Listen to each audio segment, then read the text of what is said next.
On est à combien de participants? Ça va, on est à 128 participants. 128. Alors, bonjour tout le monde. Je parle, c'est Dr Gougan qui parle au nom de la direction de la formation. Comme nous avons eu lors de l'année précédente une formation sur l'hygiène, sur l'hypertension pulmonaire, aujourd'hui on va aller étape par étape et commencer par l'éducation thérapeutique. C'est vrai que pour l'éducation thérapeutique, il aurait été idéal d'avoir une présentation en présentiel, d'avoir fait la formation en présentiel, mais c'est toujours utile, c'est mieux que rien du tout. Nous allons, parce qu'il n'y a pas, le problème qui se pose, c'est le problème des écoles. Inch'Allah, après, on va s'arranger pour faire des formations en présentiel.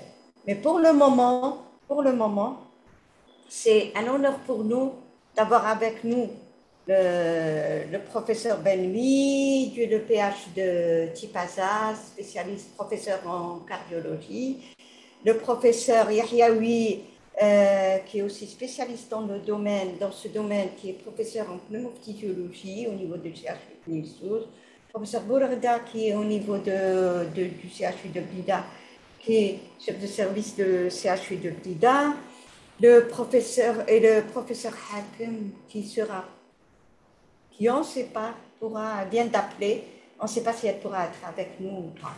On verra par la suite. Je préfère laisser le programme au professeur Yahyaoui où on entame directement. Professeur Yahyaoui, on entame directement. Oui, oui, Madame Bougam, merci de cette introduction. Je ne sais pas si vous me donnez la parole là. Oui, oui, oui, je vous donne la parole pour donner la parole ensuite au professeur Benoît. C'est à vous de donner la parole au professeur Benoît. Ok. Bonjour à tous. Je suis vraiment ravie d'être encore parmi vous cette fois-ci, de parler de cette maladie qui est vraiment méconnue du grand public et méconnue aussi du médecin et des du médecin généraliste et des spécialistes. C'est pour cela qu'aujourd'hui, on est là à vous présenter certaines Recording in notions progress. justement pour pouvoir prendre connaissance de cette pathologie dévastatrice. Alors, sans plus tarder, je vais donner la parole au professeur Benoît qui va nous parler justement de l'apport d'échographie cardiaque dans le dépistage de l'hypertension pulmonaire. À toi la parole, professeur Benoît. Merci, professeur Yahyaoui. Merci, Madame Rougem, pour l'organisation de la FMC sur l'hypertension pulmonaire, encore une fois. Et c'est notre deuxième partie. Donc, je vous présente sans plus tarder l'apport de l'écho-doppler cardiaque dans le dépistage de l'hypertension pulmonaire. Donc, comme vous l'a dit le professeur Yahyaoui, c'est une pathologie qui est méconnue.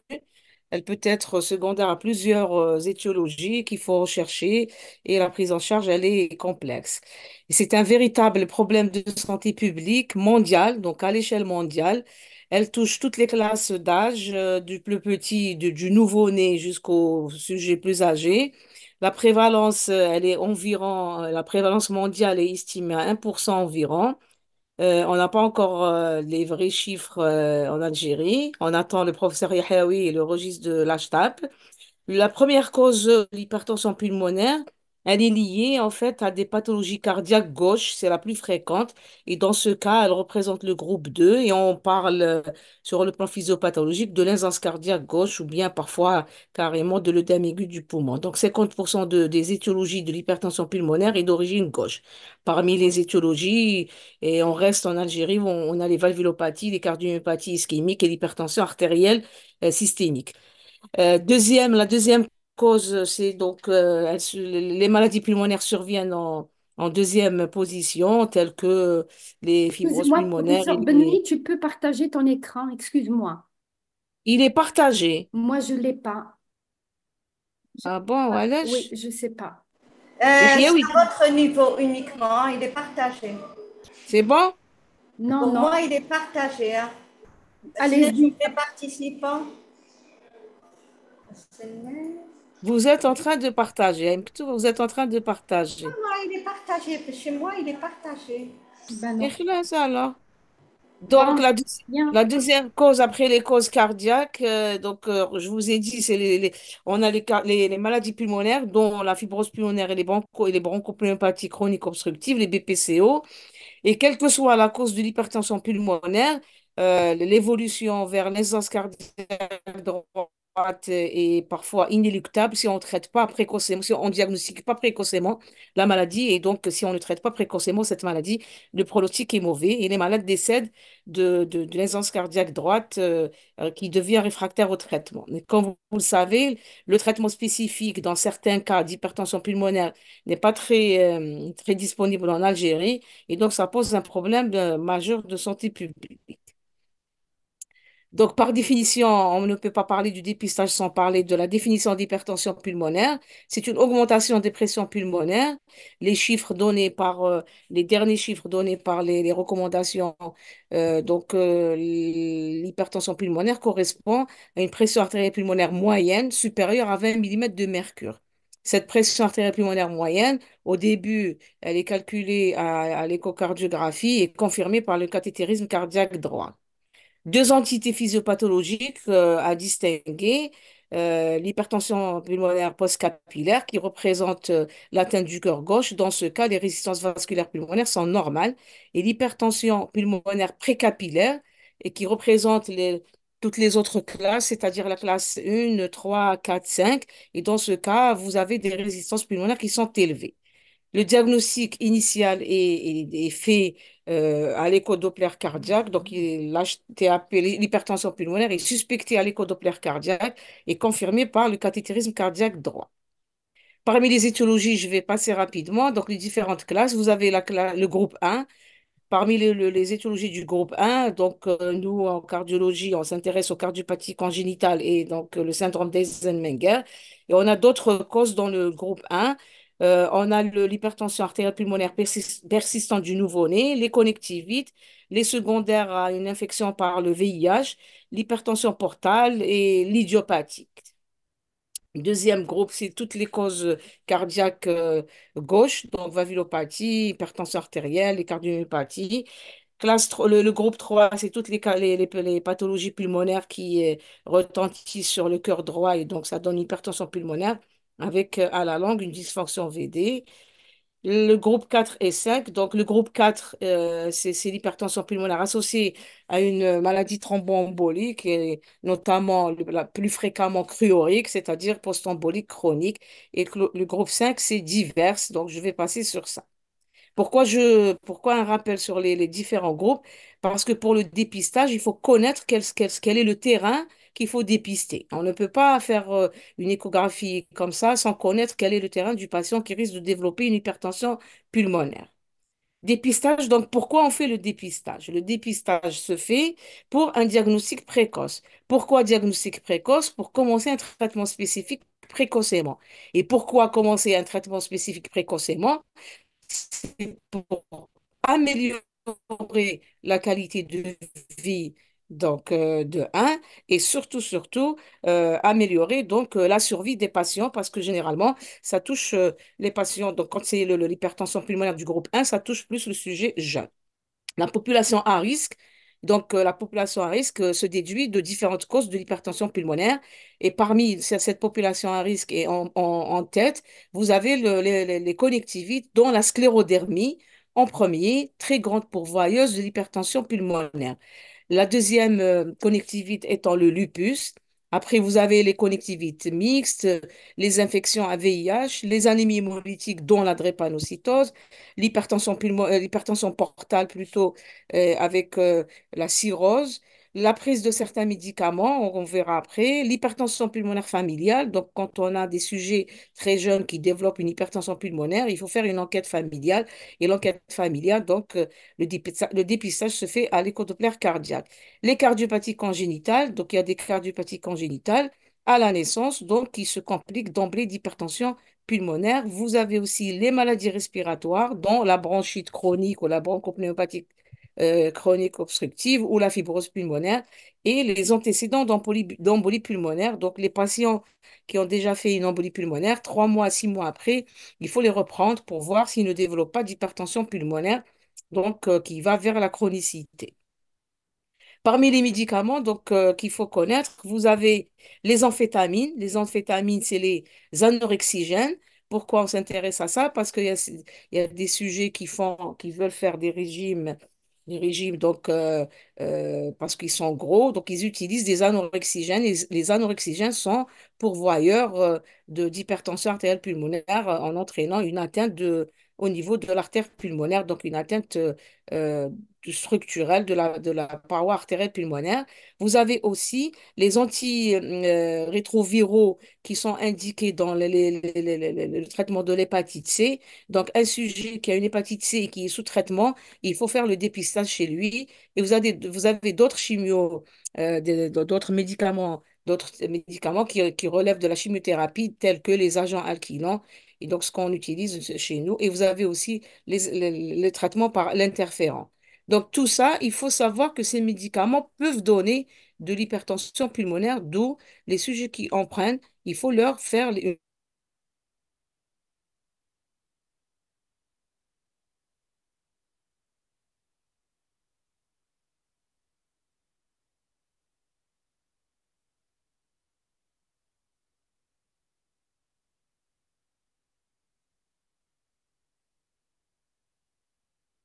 On ne vous entend pas? Le son, s'il vous plaît.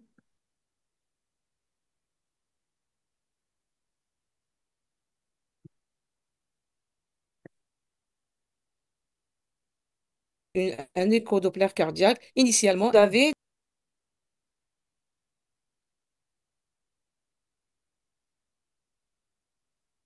On ne vous entend pas. Tu toucher le sang, ce n'est très rare. Le son et Madame Gauguin, j'arrive pas à voir l'écran de Madame Benoît. J'ai un écran général, mais Non, non, elle a dû perdre la connexion. Ce n'est. Ben oui, voilà, elle a perdu la connexion. Ah, elle est ce n'est. moi, je vois même pas son écran. Si, si, elle est là, elle est là. Activez le son, professeur. Professeur Benoît, activez le son et remettez le partage. attendez. Remettez le partage. Elle a perdu la connexion, c'est tout. Ah, ça, cette semaine, ça fait une quinzaine de jours. Mais chaque fois, on dure comme la même chose. Oui, oui, Et la oui. connexion, c'est une catastrophe. On fait Ouais. Est-ce que vous avec. l'avez? Et là? Non, mais elle. Il n'y a pas l'écran. Voilà, il y a les Haujal partage, voilà. Évaluer.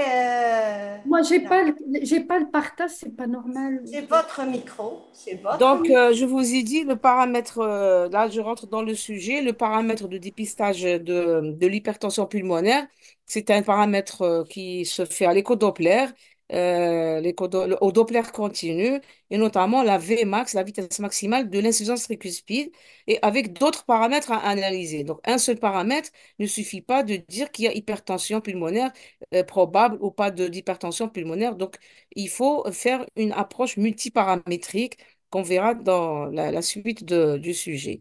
Donc, l'évaluation de la Vmax de l'IT, elle va nous donner la pression artérielle pulmonaire systolique.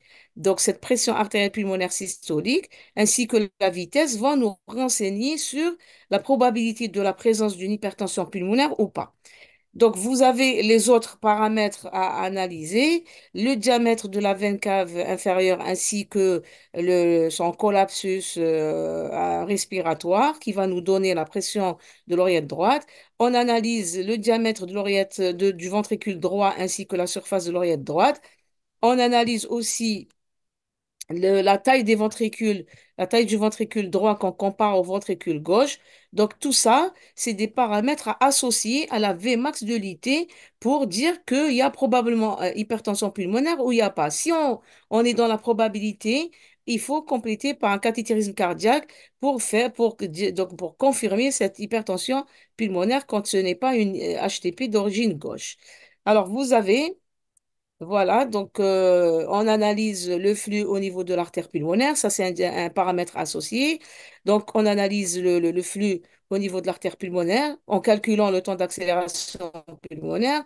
On analyse le flux de l'insuffisance pulmonaire pour calculer les pressions pulmonaires par le flux de l'IP.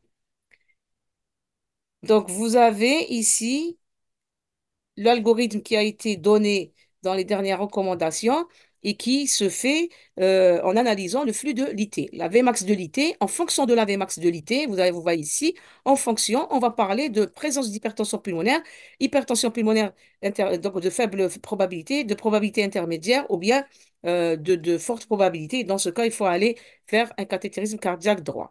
Donc, la valeur de la Vmax de l'IT qui a été donc la valeur minimale qui a été donc émise par les recommandations, vous avez une Vmax à 2,8 mètres par seconde. Vous avez lorsque la vitesse est inférieure à 2,8 par seconde, avec présence ou pas de d'autres facteurs de risque. Donc, s'il n'y a pas de facteur de risque de de facteur de risque d'hypertension pulmonaire, comme je vous ai dit, la population à risque. Donc, si on n'a aucun facteur de risque et si l'échographie est normale, c'est-à-dire l'oreillette droite est normale, le VD est normal, l'artère pulmonaire est normale, le temps d'accélération pulmonaire est normal, dans ce cas, on peut conclure qu'il y a absence d'hypertension pulmonaire. Il faut chercher autre cause qui est à l'origine peut-être de la dyspnée ou de signes fonctionnels qui amènent le patient à consulter. Quand on a une vitesse de l'IT entre 2,9 et 3,4, là aussi, on va se référer au terrain. Est-ce qu'il y a un terrain ou est-ce qu'il n'y a pas de terrain probable d'hypertension pulmonaire? Donc, si on est devant une probabilité un terrain donc probable avec d'autres signes associés, on va conclure à une hypertension pulmonaire très probable. Et dans ce cas, si on élimine toutes les autres causes gauche, on élimine une atteinte les groupes 3, c'est-à-dire les bronchites chroniques ou les fibroses, on va au cathétérisme cardiaque droit pour confirmer l'HTAP et pour chercher donc les autres causes comme les autres causes qu'on a vues dans le groupe 1. Maintenant, quand la vitesse de l'IT est supérieure à 3,4, donc là aussi, il faut chercher les autres facteurs. 3,4, ça veut dire qu'il y a une hypertension pulmonaire de très forte probabilité. Alors là, quand c'est associé à un terrain donc de prédisposé ainsi qu'à des signes, d'autres signes échocardiographiques, donc dans ce cas, on va directement au cathé pour confirmer cette hypertension pulmonaire. Pourquoi on doit passer par le cathétérisme cardiaque droit pour confirmer? C'est pour entamer le traitement spécifique, vasodilatateur artériel pulmonaire spécifique. On ne peut pas le donner comme ça sans avoir une confirmation euh, à 100%. Donc, regardez ici ce tableau qui résume l'algorithme. La vitesse de l'IT 2,8 avec sans présence de d'autres facteurs de risque, le terrain, ni d'autres anomalies échocardiographiques, donc très faible probabilité. Il faut chercher autre chose, ce n'est pas d'hypertension pulmonaire.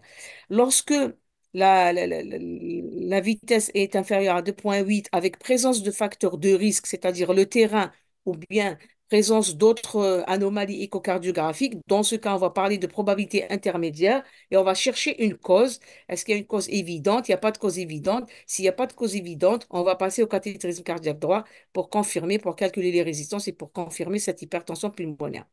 Lorsque vous avez une vitesse qui dépasse 3 mètres par seconde et vous n'avez pas d'autres facteurs associés, ni terrain, ni autres anomalies échocardiographiques, on est toujours dans la probabilité intermédiaire. On va chercher une cause qui explique cette vitesse accélérée. Et s'il n'y a pas de cause, on va passer au cathétérisme cardiaque droit pour confirmer l'hypertension pulmonaire.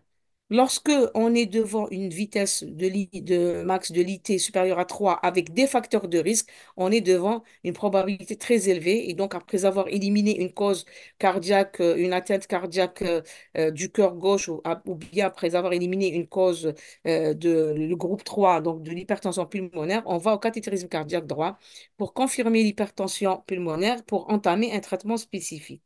Lorsque vous êtes devant une Vmax supérieure à 3,4 ou 3,5, donc on n'a pas besoin de chercher d'autres facteurs, la probabilité est très élevée, donc il faut compléter par, par le cathétérisme cardiaque droit. Donc c'est la prochaine étape dont le docteur Ziroud va vous parler. Donc l'échocardiographie.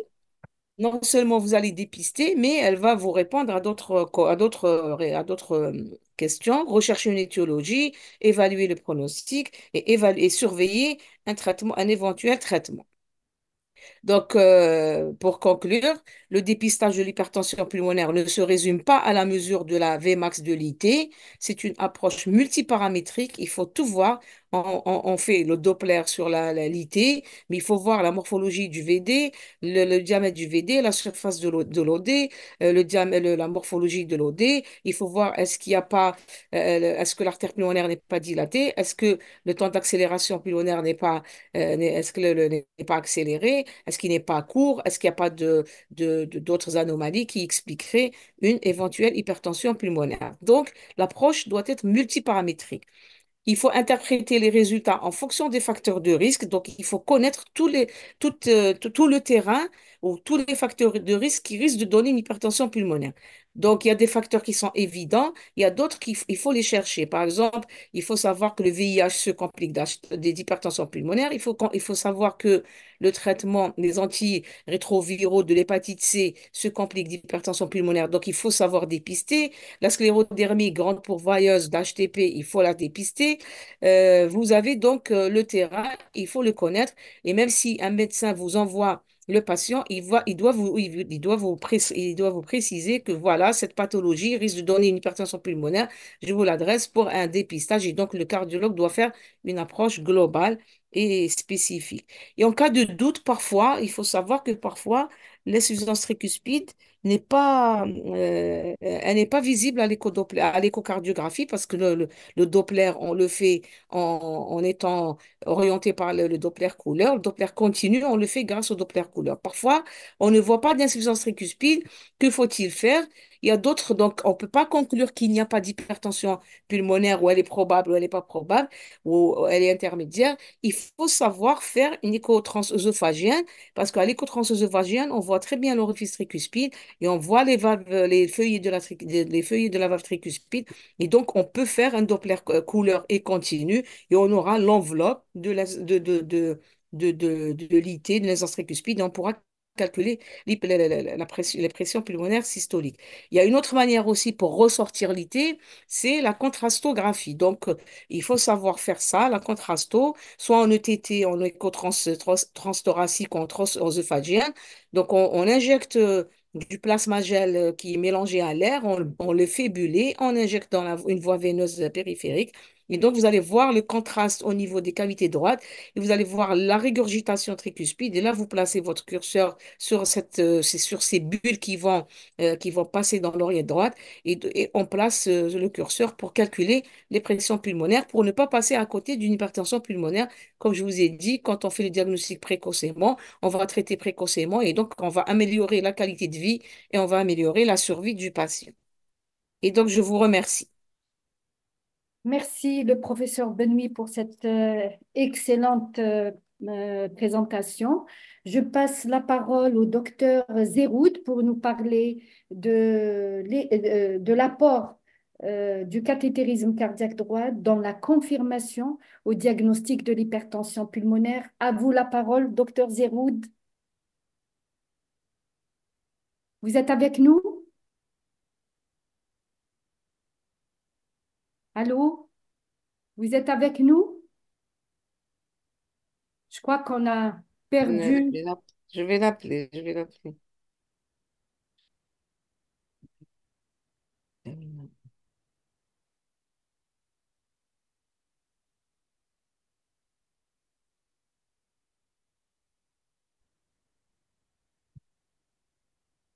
0, tu es en ligne.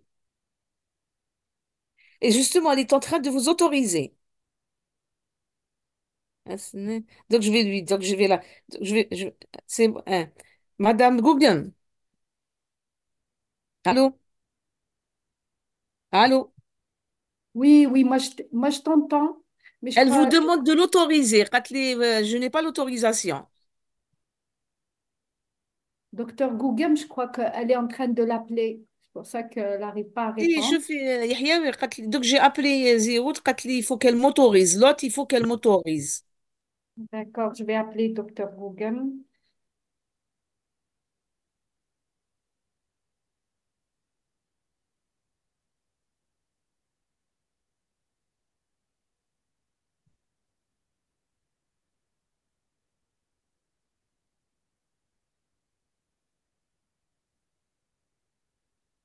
Je n'arrive pas à la voir.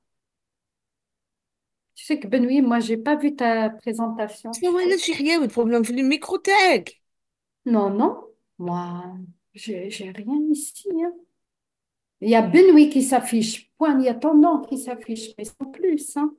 وعلاش جوجل ما لا فيل واسمو. Non, je pense que... ها. Allô, docteur Google? Elle attend, est-ce que vous l'autorisez à rentrer? Elle dit qu'elle n'a pas été autorisée à rentrer. C'est ce qu'elle m'a dit, Benoît. Benoît, elle perd toujours la connexion. Moi, j'ai dû bouger. Si, son micro, il est ouvert. Docteur Ziroud vous demande de l'autoriser. C'est Zeroud. Ok. Ziroud. D'accord. Pékabak. Pékabak. Elle est en ligne, قالت لك il faut l'autoriser, elle n'arrive pas. Elle est en ligne, là, je vois qu'elle est en ligne.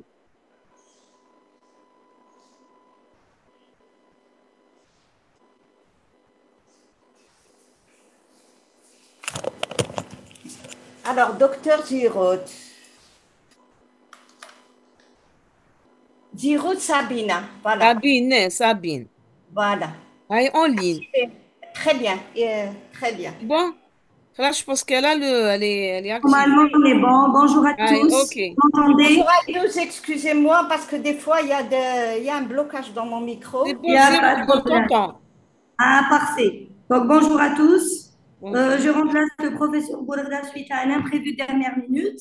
Et donc, je vais vous parler aujourd'hui de la place du cathétérisme cardiaque droit en tant que cardiologue interventionnel dans le diagnostic, la prise en charge de Vous n'êtes l'hypertension. pas en plein écran. Si, je le suis. Ah ben, on ne voit pas, hein. Moi non plus, je suis embêtée, hein. Alors, Sabine, vous non, tu voyez sais, ici, راكي oui, mode PowerPoint, il faut mettre le grand écran. Je connais. c'est ce que j'ai fait. Sabine, أنا نشوف غير مانيش نشوف le grand écran. Attendez. Tu mets هذاك اللي تحتها هذاك Oui, oui, diaporama. ايه Voilà. diaporama, voilà. Et comme ça, on est bon. Pour le moment, j'ai que les plaques, c'est pas diaporama. Normalement, quand Ok. vous avez vous n'avez pas les plaques. On ne voit pas Attendez. les plaques. Nous, on ne voit pas les plaques Et normalement. on doit pas Je voir les plaques. Alors, reprends. on chauffe les plaques. Il Là, je faut, sais que vous avez 53 plaques. Voilà, diaporama à partir du début. Et comme ça, moi, je ne suis pas partagée, hein, c'est pas normal, hein. C'est pas normal que vous ne soyez pas partagés. Heureusement que c'est vrai.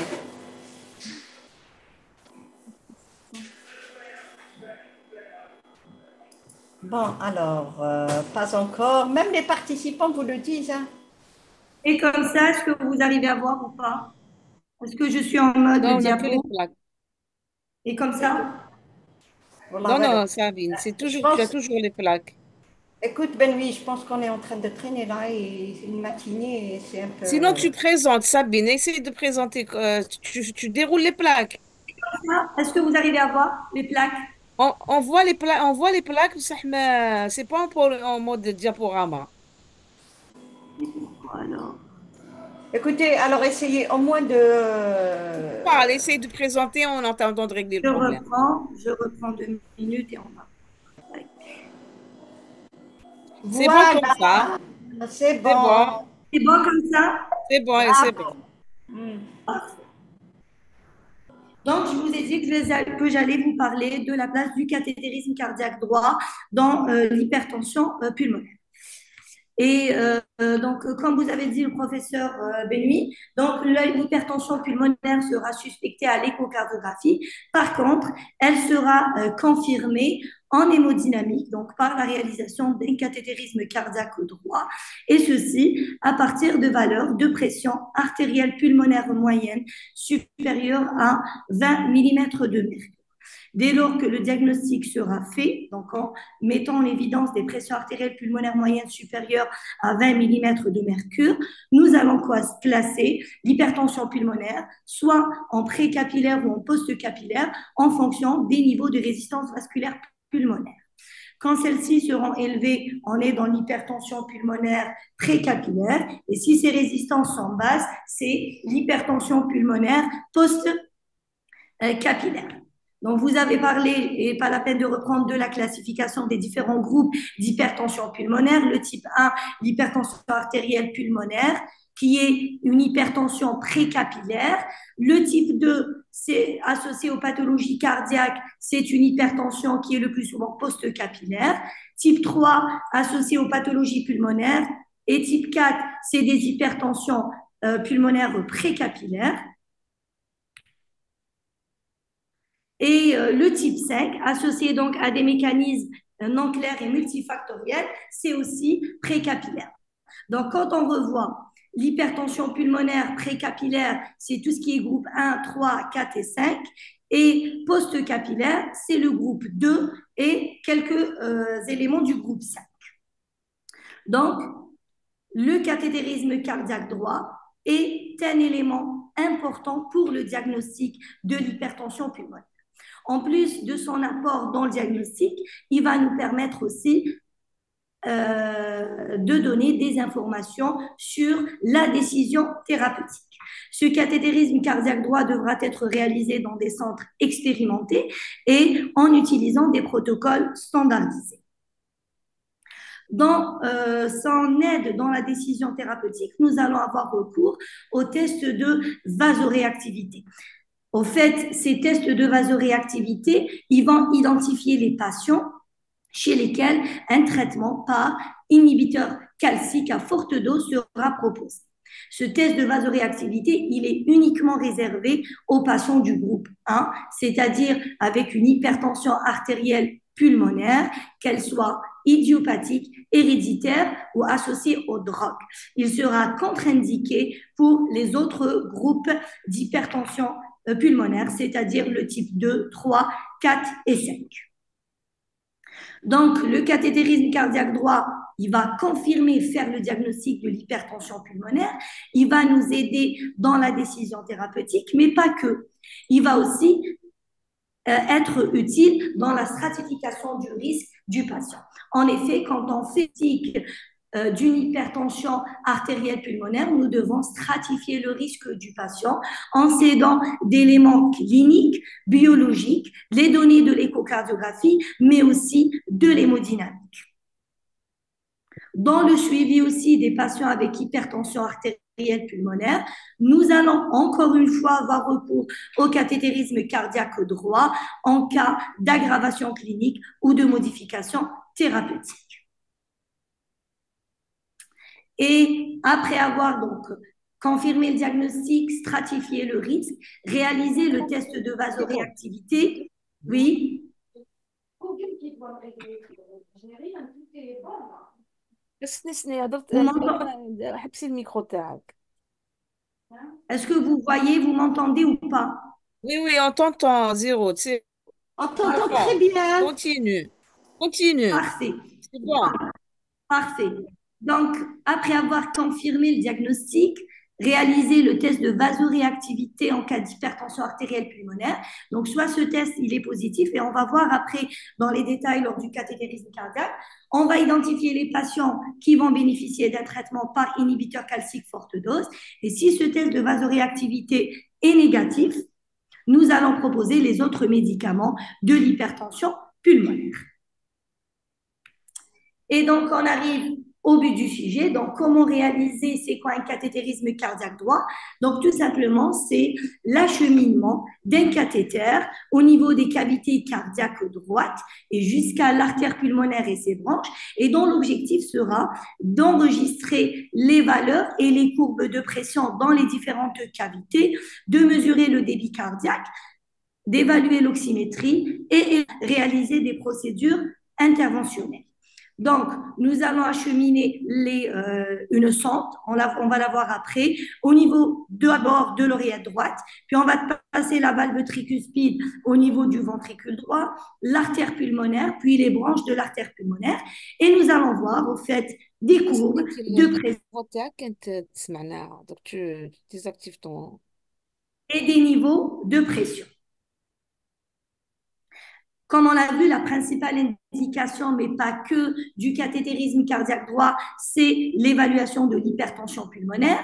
On aura recours aussi du cathétérisme cardiaque droit quand on a des difficultés de distinction entre péricardite constrictive et cardiopathie restrictive, dans le diagnostic des chaînes intracardiaques, mais aussi dans un but thérapeutique, donc par la réalisation de procédures interventionnelles, que ce soit la dilatation mitrale, une atrioseptotomie ou les fermetures interatriale. Avant de réaliser un cathétérisme cardiaque droit, nous devons s'assurer de l'absence de contre-indication, essentiellement la présence d'une endocardite, d'une infection donc du cœur droit. En cas de prothèse mécanique en position tricuspide, donc ça contre-indiquera la réalisation d'un cathétérisme cardiaque droit et la présence d'un thrombus. Les patients anticoagulés ne sont pas donc contre-indiqués à la réalisation du cathétérisme. On devra juste s'assurer d'un INR inférieur à 2. Le cathétérisme sera réalisé dans une salle de cardiologie interventionnelle, donc qui sera équipée d'une radioscopie qui va permettre une émission de rayons X. Il va y avoir une table mobile, le patient sera allongé, un système de visualisation et d'enregistrement de l'examen et un système, donc nous allons voir en instantané les différentes pressions.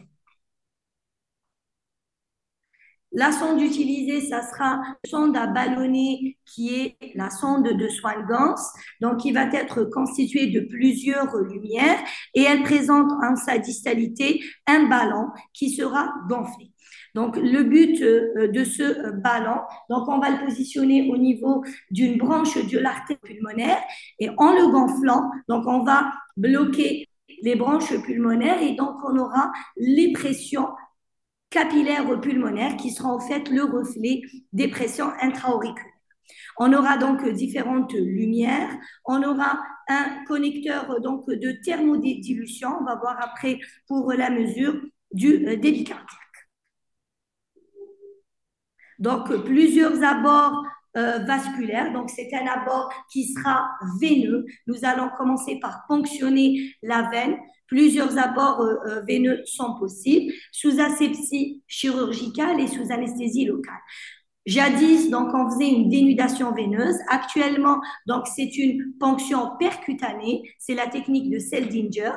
Donc, nous allons ponctionner la veine par une aiguille. Nous allons introduire un guide à l'intérieur de la veine, puis on va mettre un cathéter, un désilé qui va être laissé sur place et à travers duquel nous allons introduire notre sonde.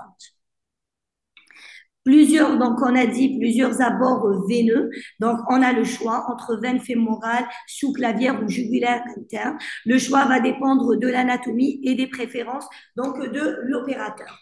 En matière donc d'effets indésirables et de risques de complications liées à l'abord, pour ce qui est des veines fémorales et brachiales, on a à peu près les mêmes risques donc d'événements indésirables. Par contre, en cas de ponction de la jugulaire interne, il y a plus de risques de complications. Donc, on va ponctionner, on introduit le guide, on prépare le désilé et après on fait la sonde. Donc, on aura deux écrans. L'écran donc, où on va voir le positionnement de la sonde qui est radio-opaque et l'écran où on va voir les pressions, les courbes de pression et les différentes pressions.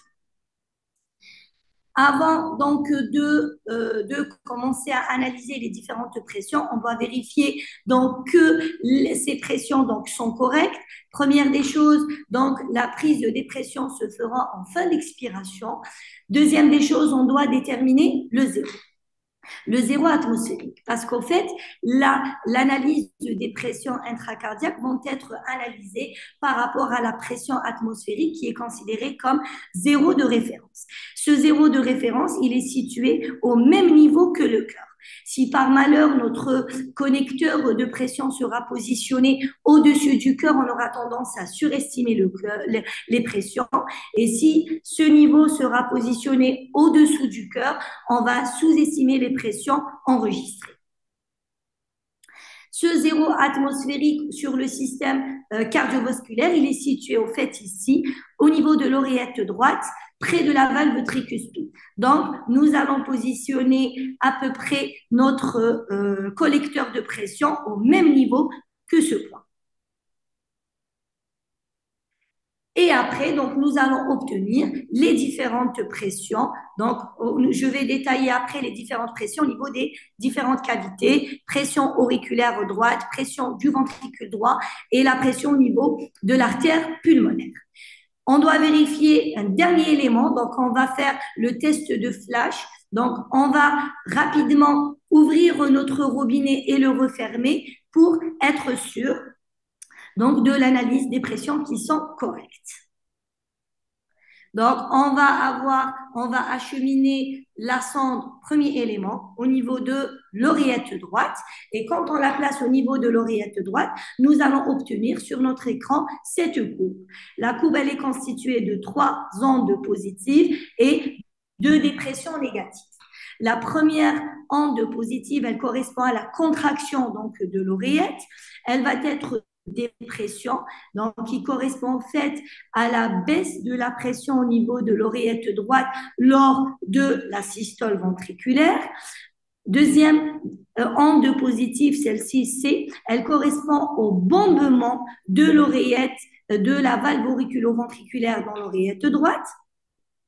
Après la systole ventriculaire, il va y avoir une augmentation de la pression au niveau de l'oreillette droite et qui correspond à l'onde V. Puis, dès l'ouverture des valves auriculo-ventriculaires, il va y avoir une chute des pressions au niveau de l'oreillette droite et donc, il va y avoir la dépression Y. La pression moyenne au niveau de l'oreillette droite, elle sera comprise entre 0 et 6 mm de mercure. Donc, après avoir analysé l'oreillette droite, nous allons acheminer la sonde au niveau du ventricule droit et nous allons obtenir la courbe au niveau ventriculaire droite. Alors, cette courbe, elle va être constituée donc de 2 parties. Elle va refléter d'une part la systole ventriculaire. Donc, on aura une augmentation des pressions qui correspond à la contraction isovolémique. Et donc, il va y avoir après l'ouverture de la valve la pulmonaire, il va y avoir la systole, donc augmentation des pressions jusqu'à un pic, puis une diminution des pressions qui va finir par une fermeture de la valve pulmonaire, une chute brutale des pressions, c'est la relaxation isovolémique, puis il va y avoir une chute brutale des pressions qui vont devenir inférieures aux pressions au niveau des oreillettes et va commencer donc la diastole et le remplissage ventriculaire avec donc un remplissage actif et un remplissage lent. On aura donc des pressions systoliques et des pressions diastoliques.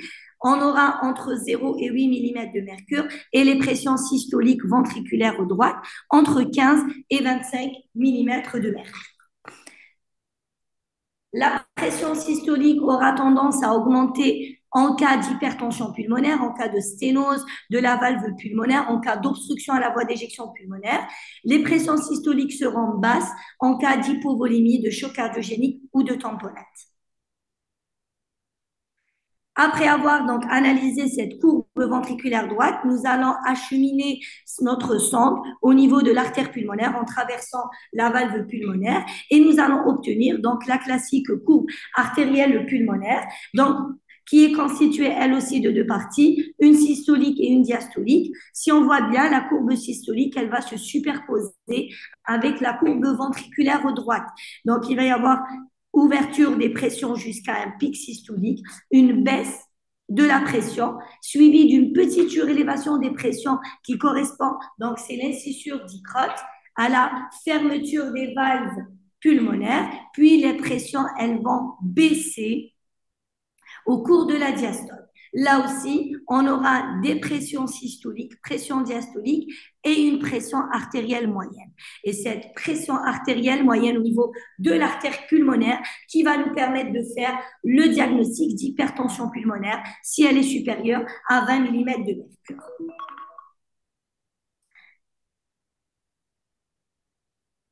Les pressions seront élevées systolique s'il y a bien sûr une hypertension pulmonaire, si j'ai une pathologie pulmonaire, en cas de rétrécissement mitral ou d'insuffisance cardiaque chronique, et au contraire, elles seront basses en cas d'hypotension. En cas de sténose pulmonaire, bien sûr que les pressions seront basses au niveau de l'artère pulmonaire.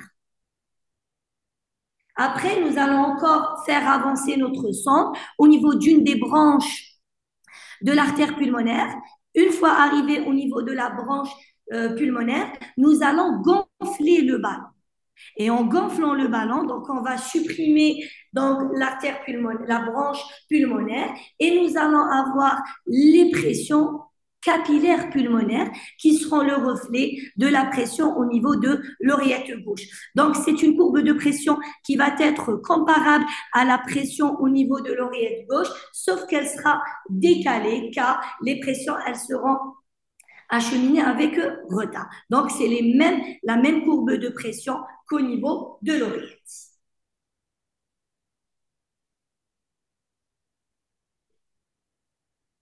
Donc, après avoir fait une analyse donc, des différentes pressions, des différentes courbes, et donc après avoir confirmé le diagnostic d'hypertension artérielle pulmonaire, nous allons réaliser le test de vasoréactivité. Donc, comme je vous l'avais dit au début, ce test de vasoréactivité va identifier les patients qui peuvent prendre le traitement par inhibiteur calcique bradykardisant, forte dose. Ce test de vasoréactivité, c'est quoi? Tout simplement, donc, on laisse notre sonde au niveau de l'artère pulmonaire. Après avoir analysé les pressions, on va faire inhaler aux patients du monoxyde d'azote. Et on va voir la réponse aux pressions artérielles pulmonaires.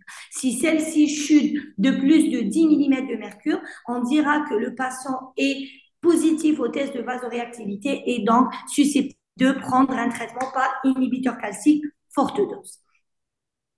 Donc, test vasoréactivité, il sera uniquement réservé aux patients du groupe A en cas d'hypertension artérielle pulmonaire, idiopathique héréditaire ou associée aux drogues. Il est considéré positif si j'ai une baisse de 10 mm de mercure de la pression artérielle pulmonaire après inhalation de monoxyde d'azote.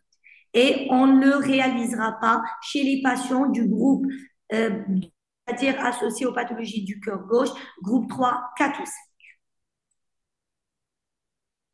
Dernière étape du cathétérisme cardiaque droit sera donc la mesure du débit cardiaque. Le débit cardiaque qui est la quantité de sang délivrée par chaque ventricule par unité de temps. On aura deux techniques possibles, soit la méthode de Fick, soit par thermodilution.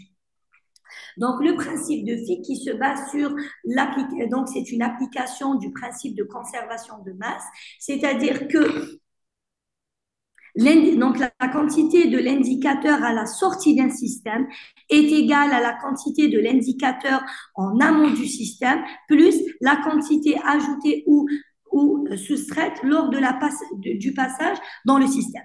On sait que la circulation pulmonaire, donc c'est une circulation en série et donc toute la quantité du sang éjectée par le ventricule droit, elle va être retrouvée au niveau des poumons. On va utiliser l'indicateur sera l'oxygène, donc en appliquant le principe de Fick pour la mesure du débit cardiaque. Donc, la quantité donc, de l'oxygène et on va calculer le débit cardiaque. Donc, on a une formule qui est simplifiée. Le débit cardiaque sera égal à la consommation en oxygène sur la différence artério-veineuse en oxygène, parce que notre indicateur sera l'oxygène. La consommation en oxygène sera mesurée directement par la bouche à partir des gaz expirés. Pour ce qui est de la différence artério-veineuse en oxygène, donc nous avons une formule qui va être simplifiée. Donc, c'est 1,36 fois le taux d'hémoglobine fois la saturation en oxygène dans l'aorte pour ce qui est donc de la quantité d'oxygène au niveau artériel, au niveau de l'aorte. Et au niveau donc pulmonaire, c'est 1,36 fois le taux d'hémoglobine fois la saturation en oxygène au niveau de l'artère pulmonaire. Vous allez me dire pourquoi cet indicatif de 1,36. Le 1,36, donc au fait, pour 1 gramme d'hémoglobine à 100% saturée, elle est combinée à 1,36 millilitres d'oxygène. Et à partir de là, donc, nous allons obtenir par la formule la consommation en oxygène sur la différence artério-veineuse en oxygène. Nous allons avoir le débit cardiaque. Une fois indexé sur la surface corporelle, nous allons obtenir l'index cardiaque.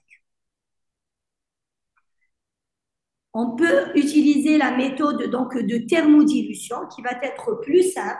Donc nous allons donc son principe est d'injecter une quantité de sérum froid, le plus souvent c'est 10 millilitres rapidement à travers notre sonde de soins de Nance et nous allons voir la différence de température du sang suite à l'injection de ce sérum froid. Nous allons obtenir donc une courbe. Après injection, il va y avoir un pic, puis une diminution progressive. Donc, c'est les variations de la température par rapport à ce sérum froid. Et après, nous allons calculer donc le débit cardiaque. Donc, on injecte le sérum et nous allons avoir un capteur au bout de la sonde. Et nous allons obtenir une courbe. On sait que le volume injecté, c'est de 10 millilitres, pardon. On a la température du sérum et nous allons avoir la température obtenue au bout de la sonde. Donc, on va faire une différence de température sur la surface de l'air au-dessous de la courbe. Et nous allons obtenir le débit cardiaque. Soit on va obtenir une courbe qui sera normale, c'est-à-dire après injection, il va une période de latence, augmentation de la température, puis elle va diminuer progressivement. Si par malheur le débit est élevé, on aura une augmentation brutale de cette courbe. Si le débit cardiaque est bas, on aura une augmentation progressive et une chute progressive. Si on obtient une courbe avec deux bosses, là, on sait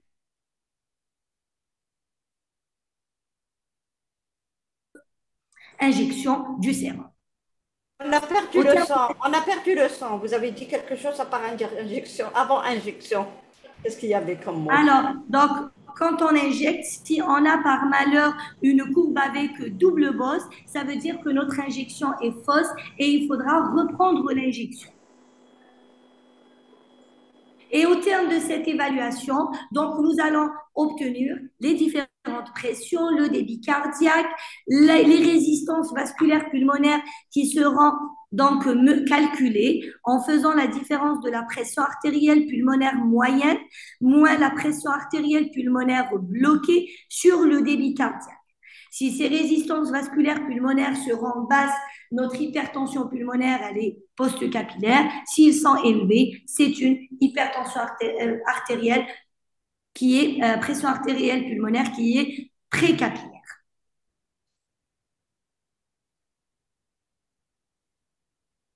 Et on va classer notre patient, soit il a une hypertension pulmonaire précapillaire, soit elle est post-capillaire isolée, post-capillaire combinée, ou il n'a pas d'hypertension pulmonaire. Donc, le cathétérisme cardiaque droit, il a toute sa place dans l'hypertension pulmonaire, mais c'est un geste invasif, il n'est pas dénué de complications. Donc, il y a des complications qui peuvent être liées à l'abord, à la sonde ou lors donc, du maniement de la sonde. On a le risque de thrombophlébite, de thrombose de cathéter.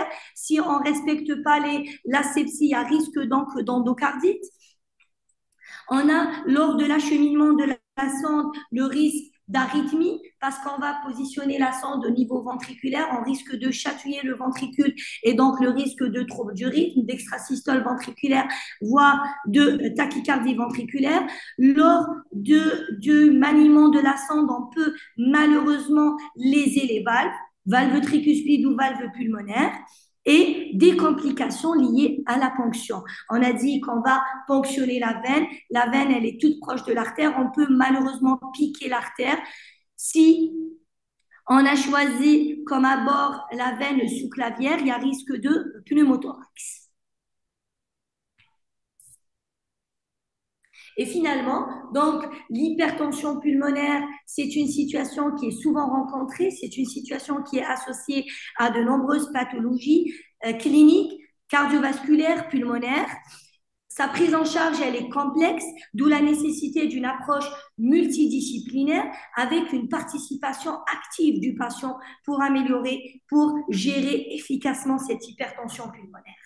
On l'a vu, la place du cathétérisme cardiaque droit est indéniable dans le diagnostic de l'hypertension pulmonaire, mais pas que. Il retrouve sa place aussi dans la stratification du risque, dans la décision thérapeutique par la réalisation des tests de vasoréactivité et dans le suivi du patient. Et je vous remercie.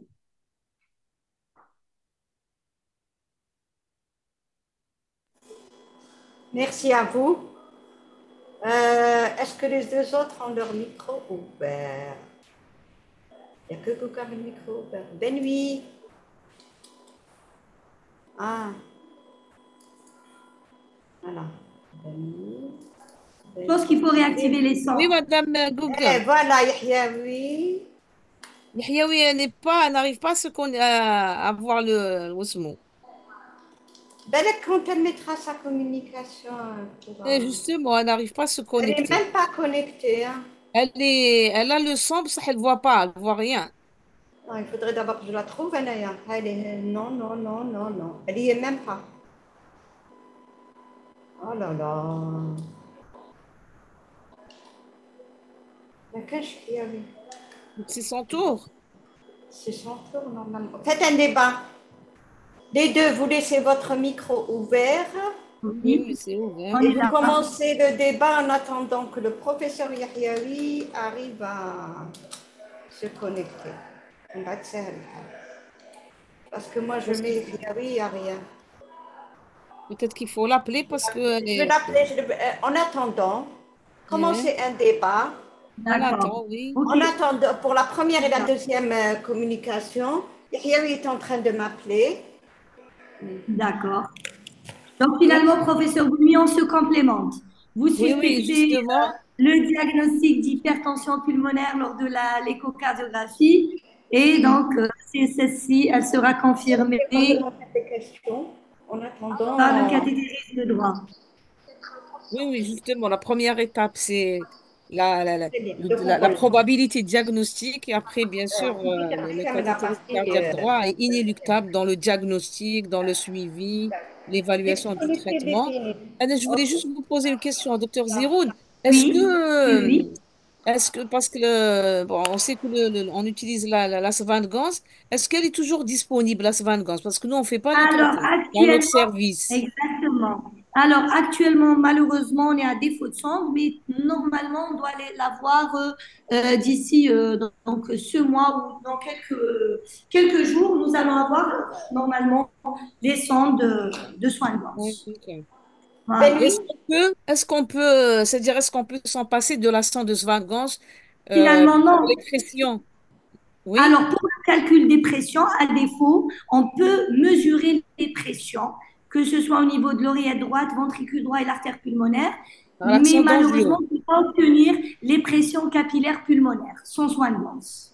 Voilà. Parce qu'il Donc, faut même les avoir le résistances. ballon gonflé, exactement. D'accord. Donc, on peut juste confirmer cette hypertension pulmonaire, mais on ne peut pas la classer sans son de soin de lance. Oui, oui, oui. professeur Benoît, Oui, alors j'ai parlé avec professeur Yahyaoui.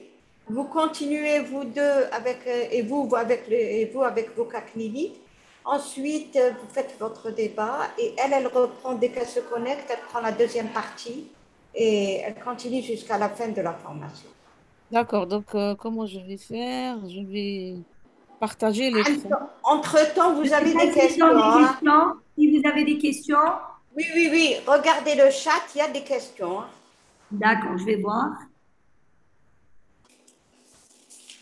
Des Blafin.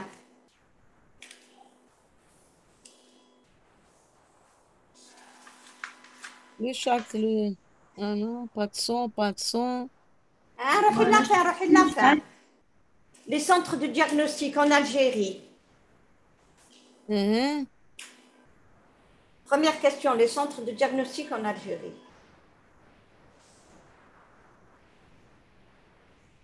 Il y a j'ai une question. J'aimerais bien savoir quelle est la place du médecin généraliste dans les dépistages, diagnostics et prises en charge de l'HTAP. Donc, la place du généraliste, c'est vrai que le malade passe, le premier médecin qui est consulté par le malade, c'est le médecin généraliste.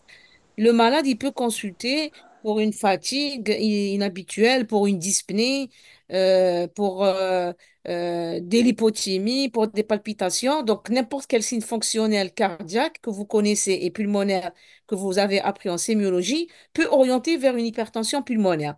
Donc, dès que vous avez un patient qui consulte pour un symptôme cardiaque ou respiratoire, notamment la dyspnée, vous faites un examen clinique, vous passez par une radiographie du thorax et un électrocardiogramme, et une fois que vous avez des anomalies, vous envoyez le malade chez le spécialiste.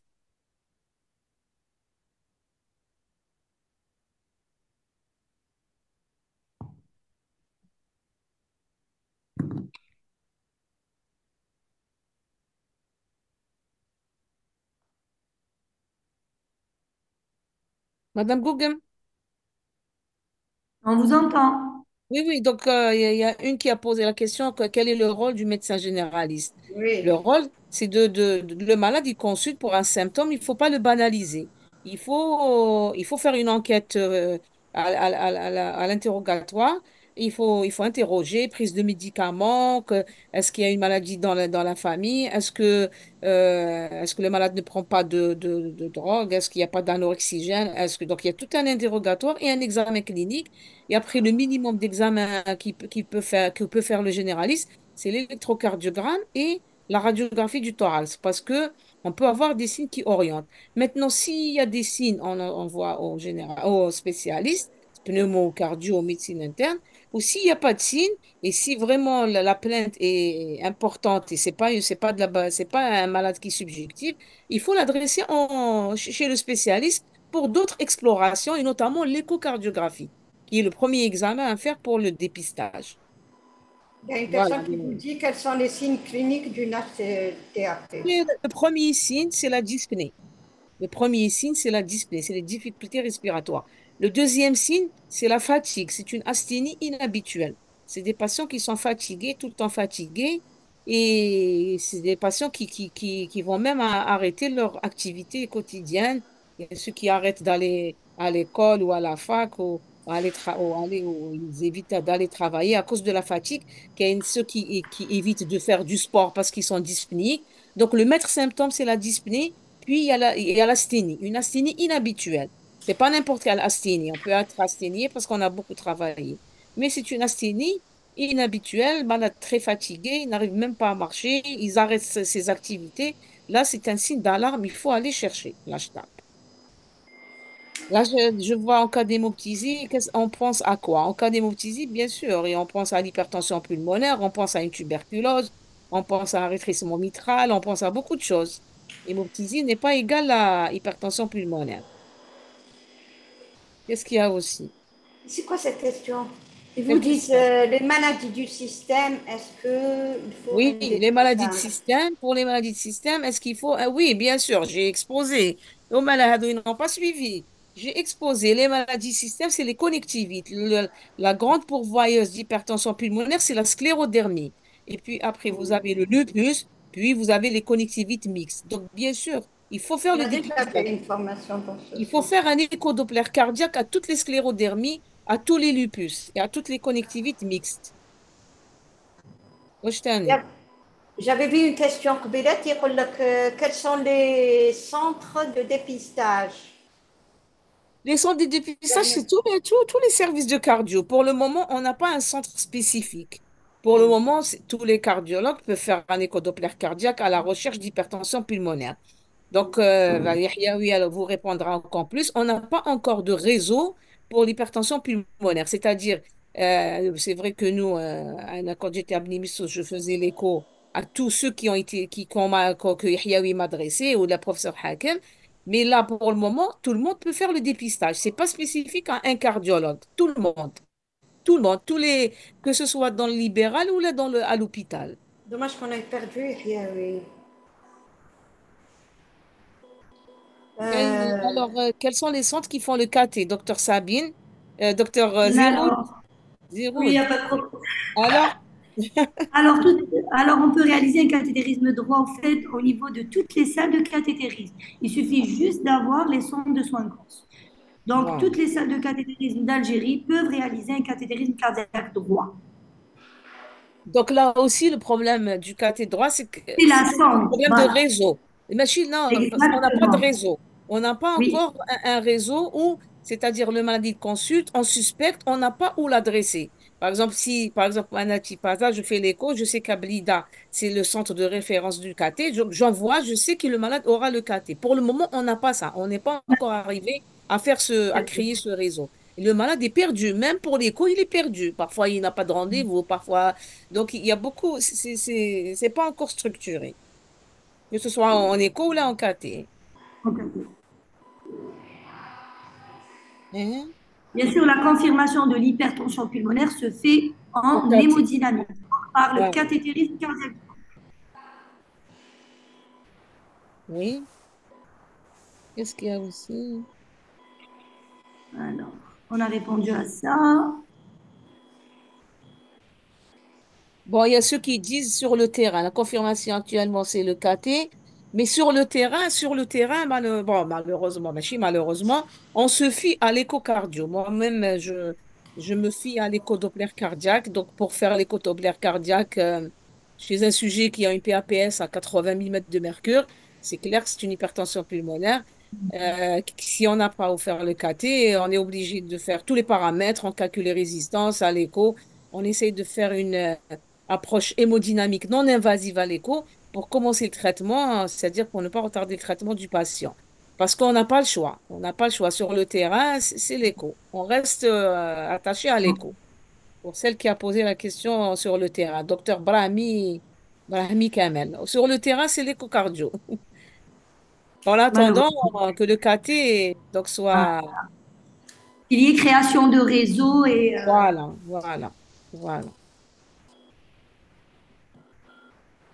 Donc, qu'est-ce qu'il y a aussi comme question?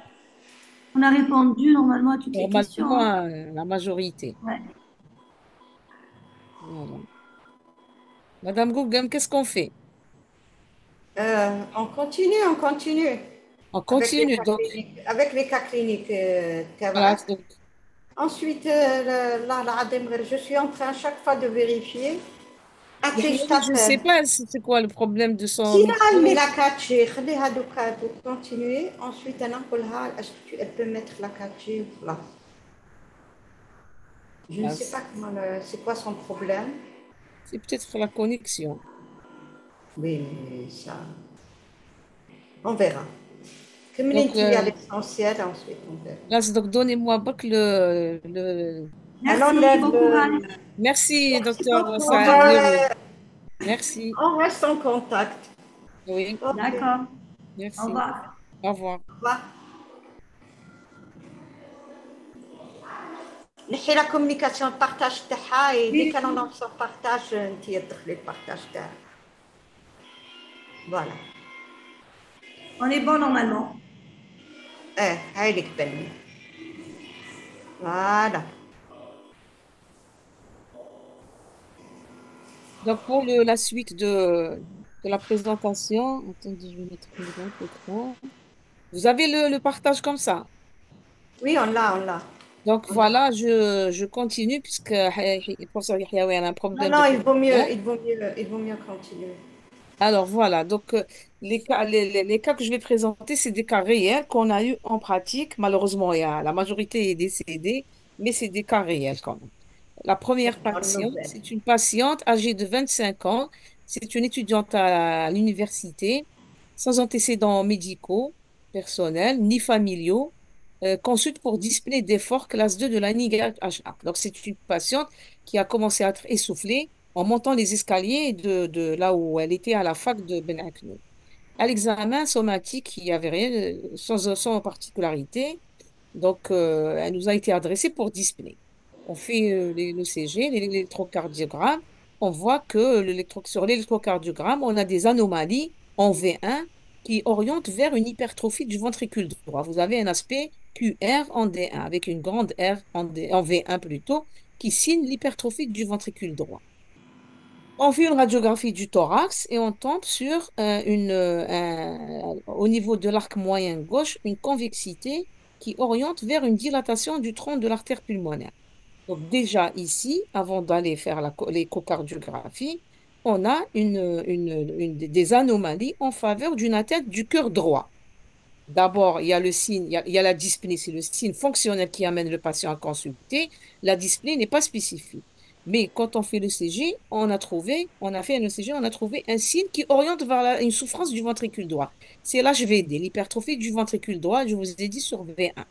La radiographie du thorax, on voit que l'artère pulmonaire, il y a une convexité qui signe la dilatation de l'artère pulmonaire, et on voit au niveau de la pointe du ventricule, de la pointe du cœur, on voit qu'il y a la pointe, il y a des sus diaphragmatiques qui signent que le ventricule droit est réellement hypertrophié.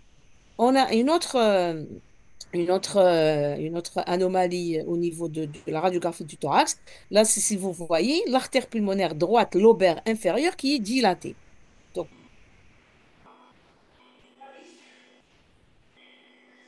Encore.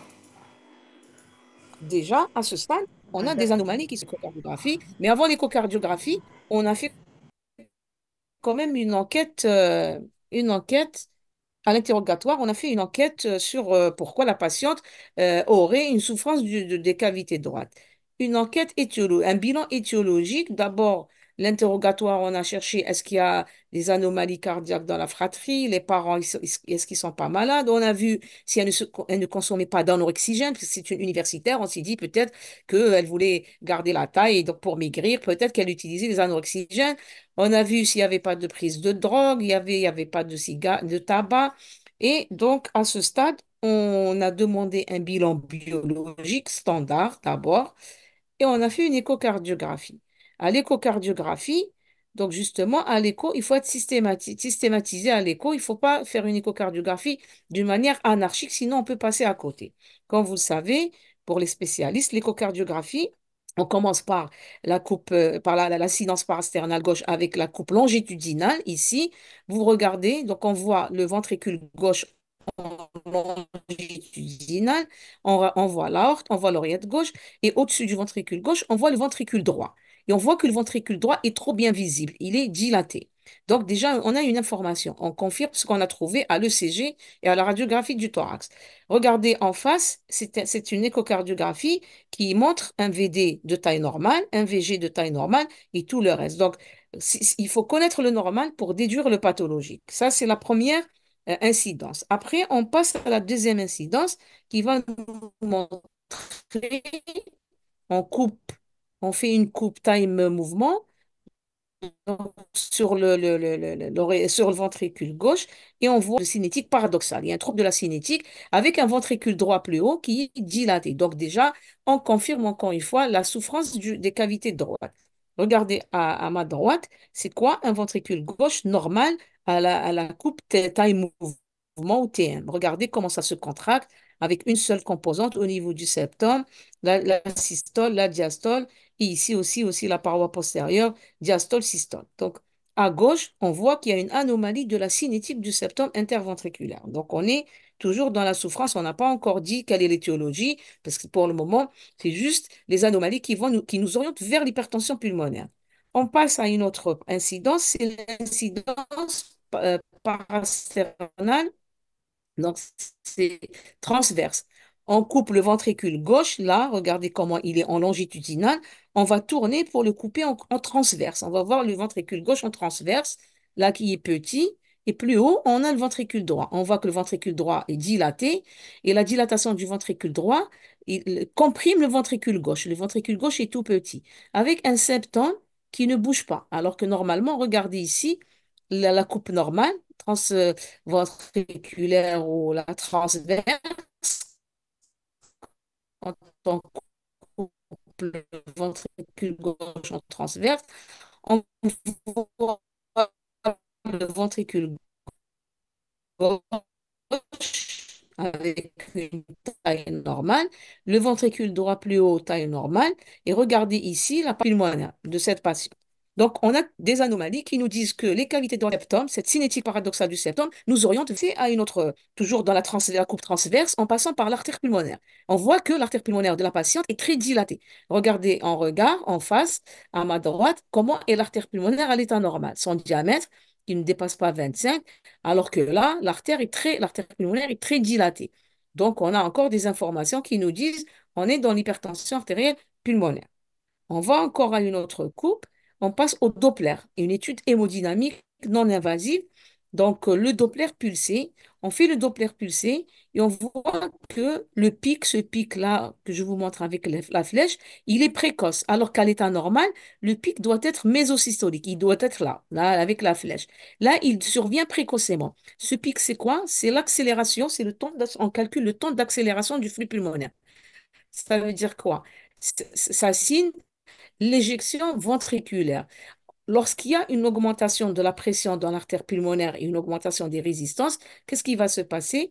Il va y avoir une augmentation. Le ventricule droit doit augmenter sa force de travail pour essayer de vaincre l'obstacle qui se trouve dans l'artère pulmonaire. Donc, qu'est-ce qu'il fait? Il doit accélérer son travail. Il doit accélérer l'éjection. D'où le temps d'éjection devient accéléré et précocement, rapidement. Donc, vous avez ce temps qu'on appelle, donc vous le connaissez, les spécialistes on le nomme sous forme on le donne le nom de TAC, donc accélération de pulmonaire. Regardez ici. Donc, le pulsé, il nous dit il y a une hypertension pulmonaire parce que le temps d'accélération est raccourci, inférieur à 100 millisecondes.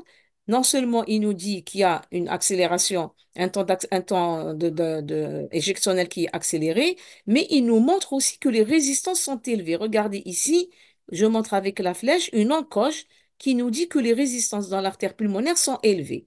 Donc déjà, on a beaucoup de réponses chez cette patiente. On a des cavités droites dilatées, le ventricule droit est dilaté, le septum interventriculaire est paradoxal, l'artère pulmonaire est dilatée.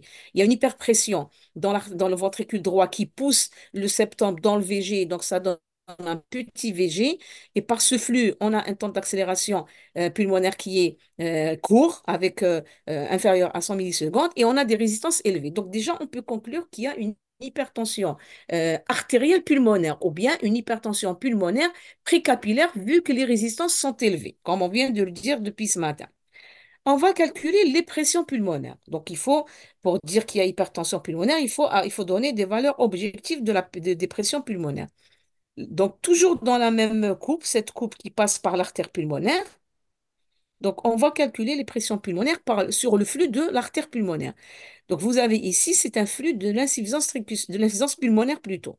C'est un flux de l'insuffisance pulmonaire. Grâce à ce flux, on peut calculer les pressions artérielles pulmonaires systoliques. Il y a une formule sur ça. Donc, la pression artérielle pulmonaire systolique, elle est égale à 3 fois la pression artérielle pulmonaire protodiastolique, que je vous montre ici en 1, moins 2 fois la pression artérielle pulmonaire télédiastolique. Et on calcule et on a des chiffres. Ici, on va trouver des pressions supérieures à 40 mm de mercure en rajoutant la pression d'oreillette droite. Il faut savoir que cette pression protodiastolique, que je vous montre ici en 1, elle correspond à la pression artérielle pulmonaire moyenne qu'on calcule au cathétérisme cardiaque droit. Et lorsqu'elle est supérieure à 20 mm, on confirme qu'il y a hypertension pulmonaire.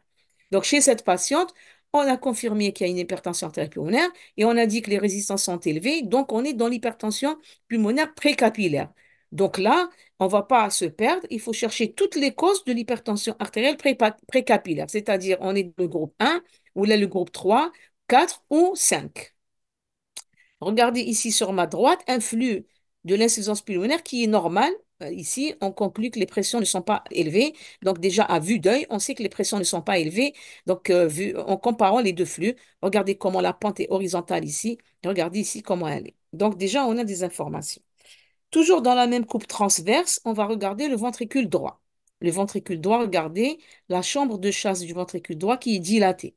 Donc, l'hypertension pulmonaire, elle est précapillaire réellement, donc elle est réelle. Et non seulement elle est réelle, mais elle a dilaté les cavités droites. Donc, il y a eu retentissement. Ce retentissement, on ne l'a pas vu qu'à l'échographie, on l'a vu même à l'ECG et à la radiographie du thorax, pour vous dire qu'il ne faut pas s'en passer de ces examens de base. On passe à une autre incidence, c'est la coupe 4 cavités. La coupe 4 cavités, qu'est-ce que vous avez? Vous avez les 4 cavités cardiaques. On a sur ma droite, vous avez le ventricule gauche et l'oreillette gauche, et vous avez le ventricule droit et l'oreillette droite. On voit déjà d'emblée que les cavités droites sont très dilatées et elles compriment, elles poussent ou elles refoulent les cavités gauches, les cavités cardiaques gauches. Donc ici, on va calculer le diamètre du ventricule droit, on va calculer la surface de l'oreillette droite, donc pour avoir des signes objectifs de dilatation. Et on va apprécier, non seulement on calcule les diamètres, mais on va apprécier la fonction du ventricule droit. La fonction du ventricule droit qui va être donc appréciée par des paramètres précis tels que l'excursion systolique de l'anneau. Ici, on va voir comment est-ce que l'anneau se contracte ou pas. Donc, ça s'appelle TAPS. On va calculer au Doppler tissulaire la composante systolique de cet anneau. On va calculer de, la surface de raccourcissement du ventricule droit. Est-ce qu'elle est normale ou est-ce qu'elle n'est pas normale? Donc, sur cette courbe, non seulement on va faire une analyse morphologique, mais on fait aussi une analyse fonctionnelle du ventricule droit grâce à ces paramètres, le TAPS, le SVD, la fraction de raccourcissement en surface. On fait la fraction d'éjection à l'écho 3 dimensionnel. Donc, actuellement, c'est disponible. Et donc, là, on a une approche sur la fonction du ventricule droit. Regardez ici, à l'état normal, comment est le VD. Le VD est petit chez un sujet normal avec l'oreillette droite qui est petite aussi. Donc, contrairement aux cavités gauches qui doivent prédominer à l'état normal. Donc, sur cette coupe 4 cavités, on passe au Doppler continu pour confirmer qu'il y a hypertension pulmonaire ou pas. On va calculer les pressions artérielles pulmonaires systoliques et la vitesse de l'IT, la vitesse maximale de l'IT qu'on a vue ce matin. Donc, qu'est-ce qu'on fait? On fait la couleur. Donc, on fait le Doppler couleur, on a une régurgitation, on place le curseur et on calcule cette enveloppe. On calcule la Vmax de cette enveloppe. Cette Vmax, elle est égale à 4 mètres par seconde. 4 mètres par seconde, on est largement supérieur à 3,4. Donc l'hypertension pulmonaire, elle est réelle, elle existe, elle n'est pas probable, elle n'est pas intermédiaire, donc elle existe, elle est réelle. Regardez à droite, un flux qui est normal, il n'y a pas d'hypertension pulmonaire. Donc, il faut savoir le normal pour déduire le pathologique. Une autre incidence qui va nous aider donc à apprécier les pressions pulmonaires, c'est la sous-xiphoïde. On place la sonde au niveau de l'épigaste et on a cette structure qui est la veine cave inférieure à l'état normal. Regardez en bas comment est la veine cave inférieure. La veine cave inférieure ne doit pas dépasser 22 millimètres et en plus, elle se collabe au mouvement respiratoire. Elle se ferme carrément au mouvement respiratoire. Chez cette patiente, on a une veine cave qui est dilatée et regardez ici, elle ne se collabe pas par rapport au schéma donc, qui est en dessous. La veine cave ne se collabe pas lorsque la patiente respire. Ça veut dire que les pressions sont très élevées dans le ventricule droit et l'oreillette droite et l'artère pulmonaire. Ça, c'est un signe de sévérité. Cela veut dire que la pression dans l'oreillette droite est supérieure à 20 millimètres de mercure. Donc, vous avez les photos d'en bas, c'est une veine cave inférieure normale. Regardez, le diamètre qui ne dépasse pas 22 et c'est une veine cave qui bouge avec les mouvements respiratoires. Donc là, je vous montre qu'il y a une dilatation des cavités du ventricule droit. Donc voilà. Alors, en conclusion, chez cette patiente, elle consulte pour une dyspnée, on fait un électrocardiogramme, une radiographie du thorax, on est dans la dilatation des cavités droites, on fait une échocardiographie, on confirme qu'il y a dilatation des cavités droites, on confirme qu'il y a une hypertension pulmonaire. C'est une hypertension pulmonaire, non seulement elle existe, mais aussi elle est précapillaire parce qu'on a vu que les résistances étaient élevées. On a analysé le retentissement de cette hypertension pulmonaire sur les cavités droites qui sont dilatées. On a vu que la veine cave inférieure est dilatée, ça veut dire que les pressions dans l'oreillette droite sont très élevées. Et on a vu aussi qu'il n'y a pas d'anomalie. Donc, l'intérêt de l'échocardiographie n'est pas que faire le diagnostic, il faut chercher une cause. On a vu que le ventricule gauche de la patiente est normal. On a vu que l'oreillette gauche est normale. Il n'y a pas de rétrécissement mitral, il n'y a pas d'aisance mitrale.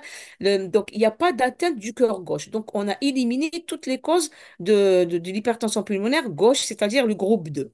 Maintenant, on est dans le groupe 1, 3, 4 ou 5. Il faut faire d'autres bilans, d'autres analyses pour confirmer quelle est la cause de cette hypertension artérielle pulmonaire précapillaire. On a vu aussi que la fonction du ventricule droit est atteinte. Elle a un TAPS qui est bas, une SVD qui est basse, avec une fraction de raccourcissement en surface qui est effondrée aussi. Cela veut dire que la patiente, elle est au stade vraiment dépassé de sa pathologie et elle n'a pas consulté à temps. Donc, la patiente, qu'est-ce qu'on a fait chez cette patiente? Comme on travaille, le professeur Yahyaoui et moi, nous travaillons ensemble. Donc, moi-même, je l'ai adressé au professeur Yahyaoui pour éliminer toutes les autres causes, c'est-à-dire les causes respiratoires. Il y a aussi le professeur Hakim qui travaille avec nous, qui fait tout le bilan de maladies de système. Donc, on travaille en multidisciplinarité pour essayer de régler le problème du patient. Donc, cette patiente elle a été explorée. Elle n'avait aucune cause. Donc, on a conclu à une hypertension artérielle pulmonaire d'origine primitive ou idiopathique. On a fait une enquête étiologique chez la fratrie. On n'a pas trouvé de cas similaires, ni la fratrie, ni les parents. Elle a reçu à l'époque, donc c'était en 2012-2013, elle a reçu du sildenafil avec le Bosantan, donc c'est le traitement spécifique de l'hypertension pulmonaire.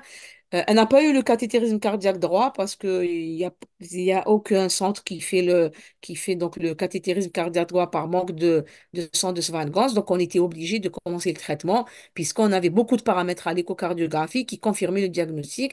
On l'a traitée, elle s'est améliorée, il y avait une amélioration. Et 2 ans après, il y a eu dégradation de son état hémodynamique. Pourquoi? Parce que vous le savez que l'hypertension artérielle pulmonaire idiopathique, c'est une maladie évolutive, plus que le cancer, vous le savez. On vous le dit, on vous l'a déjà dit dans la première présentation il y a 2 mois. Donc, c'est une maladie évolutive. Les patients échappent au traitement. Et parfois, le seul traitement qu'il faut, parfois, c'est la transplantation pulmonaire ou cardiopulmonaire. Donc, ça, c'est le premier cas du symptôme du symptôme donc de la dyspnée jusqu'à l'échocardiographie qui nous dit qu'il y a hypertension pulmonaire. Le bilan était normal, donc c'est une quand même prise en charge. Ce n'est pas un jour, c'était tout un mois pour trouver trouver donc la finalité du diagnostic et le traitement. Le deuxième cas, c'est un patient. Donc là, c'est un patient qui est plus âgé, donc plus âgé que la première. C'est un patient qui est âgé de 65 ans, grand fumeur, tabac important, qui ne fait pas du sport, il a un syndrome d'apnée du sommeil, il est obèse. Là aussi, il consulte pour dyspnée, bien sûr. Donc, au début, on s'est dit, il a une bronchite chronique obstructive, c'est la BPCO qui lui donne cette dyspnée. Donc, il nous a été adressé par le professeur Yahyaoui pour bilan cardiaque, puisque la BPCO, elle a donc un retentissement cardiaque, non seulement de l'hypertension pulmonaire, mais autres complications cardiaques. Donc, on lui fait l'échographie. On trouve donc l'échographie, c'est les mêmes incidences et les mêmes courbes. Et les paramètres, c'est les mêmes paramètres. On trouve donc un ventricule droit dilaté, une artère pulmonaire dilatée et on trouve aussi une oreillette droite dilatée, mais pas très dilatée comme dans l'hypertension pulmonaire d'origine idiopathique. Un ventricule droit dilaté et hypertrophié. Donc, c'est ça la particularité de l'hypertension pulmonaire dans la BPCO. La BPCO, elle donne une dilatation du ventricule droit, mais aussi une hypertrophie. Donc, les patients, ils ont un pronostic meilleur que l'HTAP primitive ou idiopathique, puisque le VD hypertrophie, il y a de la réserve contractile, donc les patients ne font pas d'insuffisance cardiaque droite rapidement. C'est des malades qui font des insuffisance cardiaque droite dans l'évolution, donc après 10 ans, 15 ans ou 20 ans d'évolution. Donc, elle est moins fâcheuse que l'hypertension artérielle pulmonaire idiopathique, puisque le ventricule droit, il garde une bonne fonction. Ça, c'est la particularité de l'hypertension pulmonaire dans la BPCO. Donc, le plus mauvais pronostic, c'est l'hypertension artérielle pulmonaire idiopathique. Le troisième cas, les cardiomyopathies dilatées. Troisième cas, donc les cardiomyopathies dilatées, quelle que soit leur cause, hypertension artérielle, systémique ou bien les cardiopathies ischémiques secondaires à un infarctus du myocarde, par exemple. Donc les cardiomyopathies dilatées, elles vont donner de l'hypertension artérielle pulmonaire, mais secondaire à une atteinte du cœur gauche. Donc, on est dans le groupe 2. C'est quoi? Donc, c'est des patients qui font de l'insuffisance cardiaque gauche avec des pressions élevées et un ventricule gauche élevé, un ventricule gauche plutôt dilaté, avec des cavités droites dilatées. Donc là, on n'a pas besoin d'aller faire le cathétérisme cardiaque droit, puisque l'hypertension pulmonaire, elle est due à une atteinte du cœur gauche. Le traitement ici, c'est pas les vasodilatateurs spécifiques, ce n'est pas le bosantan ni sildenafil, c'est les diurétiques. Il faut donner le Lasix pour essayer de diminuer la surcharge au niveau des cavités gauches. Et en diminuant la surcharge des cavités gauches, on va soulager les cavités droites. Donc, on va diminuer la surcharge au niveau des cavités droites. Donc, si vous êtes devant une hypertension pulmonaire dont l'origine est le cœur gauche, c'est-à-dire vous êtes dans le type 2, le groupe 2, le traitement, c'est les diurétiques. Ce n'est pas le bosantan, ce n'est pas le sildenafil. Je reviens à la BPCO. La BPCO aussi, dans la SHTAP secondaire à la BPCO, ce n'est pas les vasodilatateurs spécifiques, c'est le traitement de la BPCO, c'est-à-dire les décompensations, les bronchodilatateurs associés aux non-corticoïdes et de l'oxygénothérapie quand il le faut. Donc, voilà, vous avez trois types d'hypertension artérielle pulmonaire qui ont de causes différentes et qui ont le même pronostic. Et le pronostic, en fonction de la gravité de l'atteinte des cavités cardiaques, le pronostic est mauvais. Donc, si on résume la situation, si vous avez une BPCO, le pronostic est moins mauvais que l'hypertension pulmonaire idiopathique. Si vous êtes devant une cardiomyopathie dilatée, le pronostic, c'est celui du ventricule gauche. Donc, c'est généralement un mauvais pronostic puisque les patients font beaucoup de complications et dont la mort subite à cause de la dysfonction du ventricule gauche. Donc, euh, la moralité dans tout ça, l'échographie, elle va vous dire, il y a HTAP ou pas, quelle est la cause. Donc, on va éliminer une cause du cœur gauche ou on va retenir une cause du cœur gauche. S'il n'y a rien, s'il n'y a aucune cause à cette hypertension pulmonaire à l'échographie, on doit compléter par d'autres explorations, un examen respiratoire ou pulmonaire poussé. Donc, il va aller au scanner thoracique, à l'angioscanner pour éliminer l'embolie pulmonaire chronique. On va faire un bilan de maladie de système pour voir est-ce que c'est une sclérodermie ou un lupus. Dans ce cas, il faut traiter la cause pour baisser les pressions pulmonaires. Il y a une autre entité de l'hypertension artérielle pulmonaire, c'est des cardiopathies congénitales. Donc, les cardiopathies congénitales, il faut savoir que il y a des patients qui ont des communications interventriculaires, donc un défect entre les ventricules, et qui ne sont pas opérés à temps lorsqu'ils sont enfants, lorsqu'ils sont petits. Ils grandissent normalement, mais ils évoluent, donc le cas évolue vers l'hypertension pulmonaire. Ça s'appelle le syndrome d'Eisenmenger.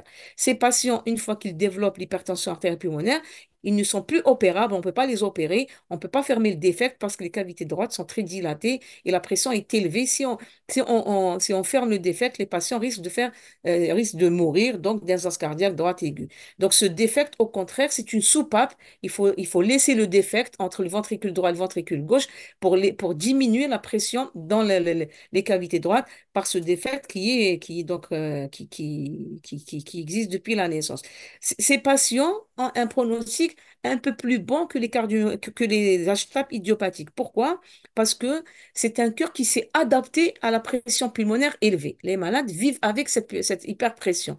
C'est adapté, donc ils se sont adaptés. C'est des patients qui ont aménagé leurs efforts. Ils ont un travail, ils travaillent, ils font leur activité le plus normalement possible, sauf qu'il ne faut pas il ne faut pas qu'ils fassent du sport, un sport intensif, ou bien, par exemple, pour une femme où la grossesse est contre-indiquée. Donc, la finalité de ces HTAP secondaires aux cardiopathies congénitales, c'est que aussi l'artère pulmonaire va subir des modifications importantes avec une augmentation des résistances. Et donc, avec l'évolution, avec le temps, le ventricule qui s'est adapté, avec le temps, le ventricule va se dilater et les malades vont faire des complications dans l'aisance cardiaque droite et qui risquent de finir par le décès. Ce genre de patients qui ont une cardiopathie congénitale au stade dépassé avec HTAP, là, le traitement, les vasodilatateurs spécifiques sont indiqués tels que le bosantan, le sildenafil ou l'iloprost, donc en fonction de la disponibilité du médicament. On va améliorer leur qualité de vie et on allonge aussi la survie de ces patients. Donc voilà les différents cas qu'on peut rencontrer en pratique. Les Ben différents oui, cas. Voilà, Benoît, merci. est-ce que Benoît, Oui, Benoît, oui, est-ce que tu peux parler Yahyaoui, à Yahyaoui, dis-lui un mot, on va voir si elle entend. Yahyaoui. Là, je vais l'appeler. Voilà, je lui ai ouvert le micro. On cherche à essayer pour voir si elle nous entend. Attendez, je vais voir où est-ce qu'elle est. Le nouveau, elle est dans le nouveau. Parlez, parlez uniquement. Donc André, voilà. Ah, Yahyaoui. Allô? Yahyaoui. elle n'entend pas là. Professeur Yahyaoui. Elle n'entend pas.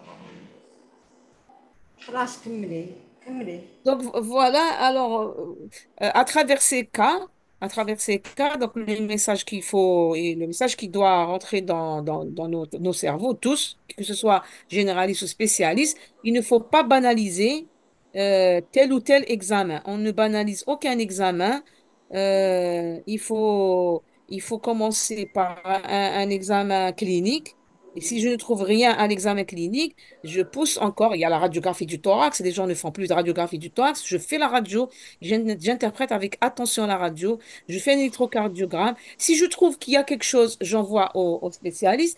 Si je trouve qu'il n'y a rien et malgré ça, je vois que le malade est dyspnique, comment je vois que le malade est dyspnique? Il faut que je le fais marcher je suis dans le box, je le fais marcher, je lui fais quelques pas pour marcher et je regarde sa dyspnée Oui, ah oui. réellement il y a une dyspnée, je dois l'envoyer au spécialiste pour ne pas retarder le diagnostic. أمينة Voilà. اقعدي اونلاين اقعدي معايا اقعدي معايا أمينة أمينة هاي ليك. Alors, activez le micro. Voilà. Parfait, c'est bon, ça marche. Ça marche. هضري مع بني. Oui, Benoît, tu m'entends? Elle est avec nous. Oui, je suis avec toi. مبروك علينا. Oui, Hiawi. Ah oui. Oui, je suis avec toi Classe. pour bouger l'écran. Ah ben, Oui. très bien, ok, Allô? ça marche. Oui, oui, ça marche, je t'entends bien. Très Donc, bien. tu nous écoutais ou là, Non, non, c'est maintenant que j'arrive. tu nous as Elle pas avait un gros écouté. problème. Elle avait un gros Ok. problème. Vas-y, vas-y, c'est bon. Là, c'est bon. Donc, tu sais, Anna, j'ai fait le point sur les différents cas cliniques. Je vais te faire le résumé. C'est une patiente, une jeune patiente qui a consulté pour une dyspnée d'effort. À l'ECG, il y a une HVD, un QR en VD. À la radiographie du thorax, il y avait je vais te montrer la radio. À la radiographie du thorax, il y avait regarde, il y a une HVD à l'ECG.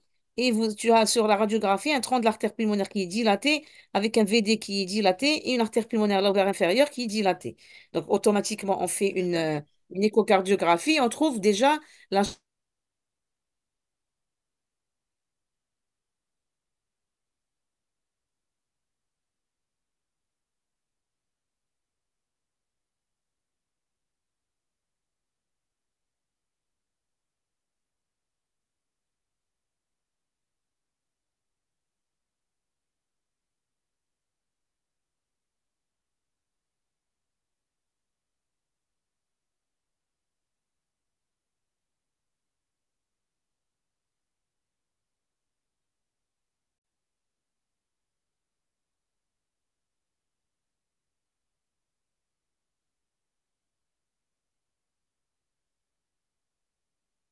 Actuellement le conseiller en génétique. Donc, tout programme d'hypertension, d'éducation thérapeutique dans cette pathologie qui est l'hypertension pulmonaire, bien sûr, même dans d'autres pathologies chroniques, dès la conception du projet et dans la mesure des possibilités locales et régionales, il faut s'opérer en lien avec les associations des patients, notamment l'association HTAP Algérie, pour garantir justement le développement de ce programme. C'est grâce à cette association de malades, normalement, elle pourra diffuser l'information et faire venir tous les patients qui désirent apprendre et s'informer sur la pathologie afin qu'ils soient indépendants et autonomes.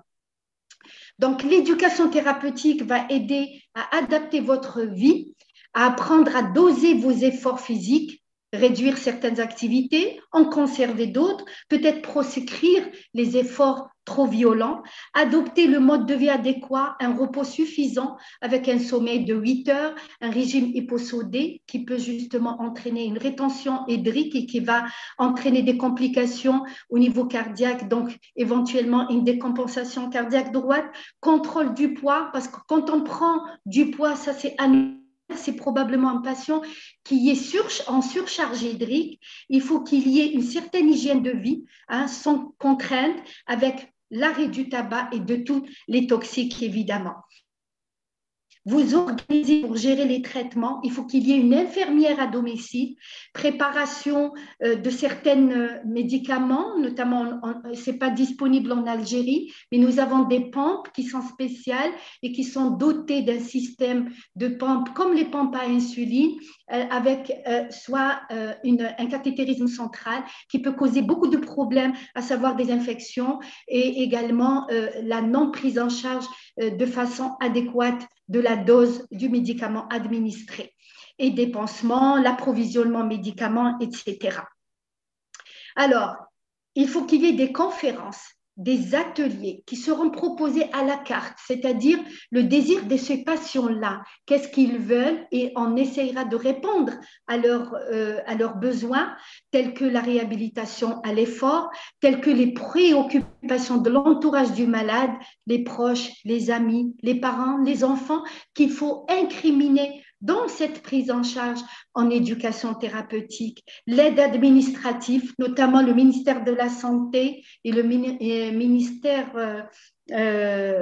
comment j'appelle ça, j'ai oublié, le ministère de la Santé et le ministère, j'ai oublié Madame Gougam si elle pourra m'aider, la sécurité sociale et l'emploi, et gérer son hypertension pulmonaire de façon adéquate. Quand se pose la question de la greffe, parce qu'il y a beaucoup de malades qui viennent nous dire, mais moi j'ai besoin d'une greffe, etc. Il faut en parler, il faut donner les indications de cette greffe-là. Donc sur les plans, sur tous ces aspects médicaux, et pourquoi une prise en charge psychologique, c'est extrêmement important. Certains refusent. Pour eux, il ne faut pas parler. Il faut rester dans rester dans leur bulle sans exprimer ce qui les touche en réalité. Il y a des traitements, comme je l'ai évoqué tout à l'heure, par perfusion continue, gérer tous les effets secondaires, comment vivre avec une pompe au quotidien qui est importante, et échange entre les greffés. Parce que nous, quand on parle de la greffe, de dons d'organes, ça fait un petit peu tabou. Les gens refusent. On vous dit que nous, on préfère que nos morts partent avec leurs organes. C'est un peu haram, etc. Donc, 4 étapes de réalisation de l'éducation thérapeutique. D'abord, comme je l'ai dit tout à l'heure à l'introduction, élaborer un diagnostic éducatif à l'aide d'un questionnaire, définir un programme personnalisé avec des priorités d'apprentissage, ce qui est important. Pour moi, ce qui est important, c'est d'informer le patient sur sa pathologie, d'informer les différents traitements existants, leurs complications et comment gérer sa pathologie au quotidien. Donc, planifier et mettre en place des séances d'éducation. On peut les mettre soit de façon individuelle, parce qu'il y a certains patients qui ne veulent pas être dans le groupe, ou bien on fait ce qu'on appelle une éducation collective, ou bien on peut alterner une fois une éducation thérapeutique individuelle, une autre fois, elle va être collective. Évaluer les compétences à la fin de cette éducation ou des différents ateliers et des séances d'éducation, on doit évaluer obligatoirement les connaissances acquises par le patient. Voilà, donc le diagnostic éducatif doit se faire au premier jour, juste après le contact des patients, des séances éducatives au deuxième jour et jusqu'au 5e jour. On peut faire 2, 3, voire 5 séances et évaluer tous les 3 mois ou tous les 6 mois ou bien à 1 an. Et on peut faire même des séances au cours d'hospitalisation des patients avec des objectifs et des compétences à acquérir bien déterminé pour ces patients-là, et aussi de maintenir les connaissances des patients, les connaissances qui ont été acquises. Alors, comment élaborer un diagnostic éducatif? Il faut identifier ce que le patient sait, ce qu'il ne sait pas, savoir ce qu'il ne sait pas et croire sur la manière de gérer sa maladie. Il faut qu'il nous le dise avant, il faut faire ce qu'on appelle un état des lieux, voir est-ce qu'il sait quelque chose de ce qu'il a, de ce qu'il fait, de ce qu'il prend comme pathologie, hein, donc d'évaluer ses connaissances, à quoi l'attribue-t-il. Vous savez, certaines patients, ils vous disent, moi, parce que je mange comme ça, je fais ceci, je fais cela, c'est pour ça que j'ai cette pathologie. Donc, il n'est pas du tout informé. Comment perçoit-il l'évolution de sa pathologie, son caractère de gravité, identifier les conditions de vie et de travail, parce que ce sont des patients, comme je l'ai dit, qui quittent leur boulot parce qu'ils ne peuvent pas, parce qu'il y a une diminution de la capacité physique, donc ces patients-là ne pourront pas continuer de travailler, ils se mettent directement au chômage. Alors qu'il y a que sont des parents, des papas ou des mamans et qui assurent la prise en charge de leur famille. Alors, comment élaborer ce diagnostic éducatif? On donnera une feuille blanche au patient sur lequel il doit inscrire le mot hypertension pulmonaire, c'est-à-dire de la maladie.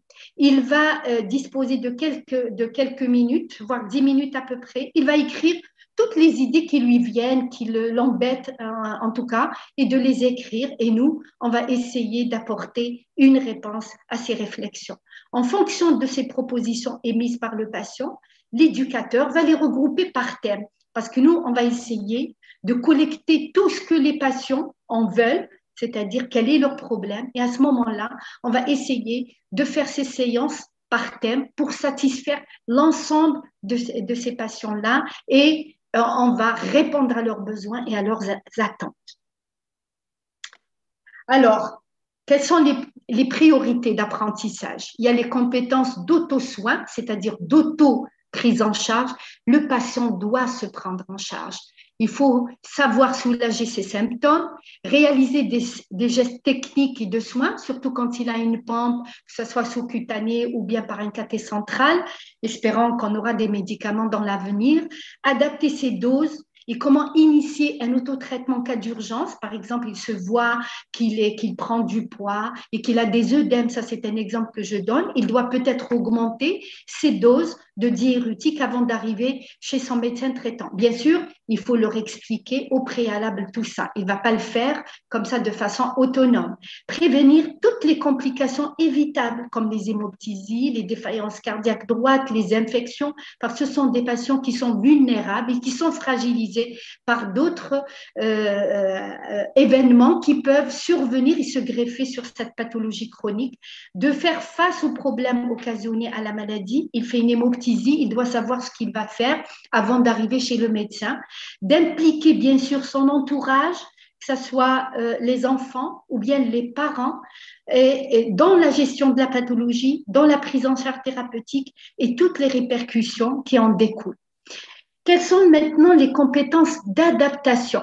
Il faut qu'ils se connaissent eux-mêmes, avoir confiance en soi, savoir gérer ses émotions au moment de problèmes, de maîtriser son stress, de développer un raisonnement créatif, une réflexion critique. Il faut qu'ils nous viennent avec des réflexions, avec des choses ou un raisonnement, peut-être qu'il va nous orienter vers quelque chose qu'on pourra développer et de se fixer des buts à atteindre et à faire des choix.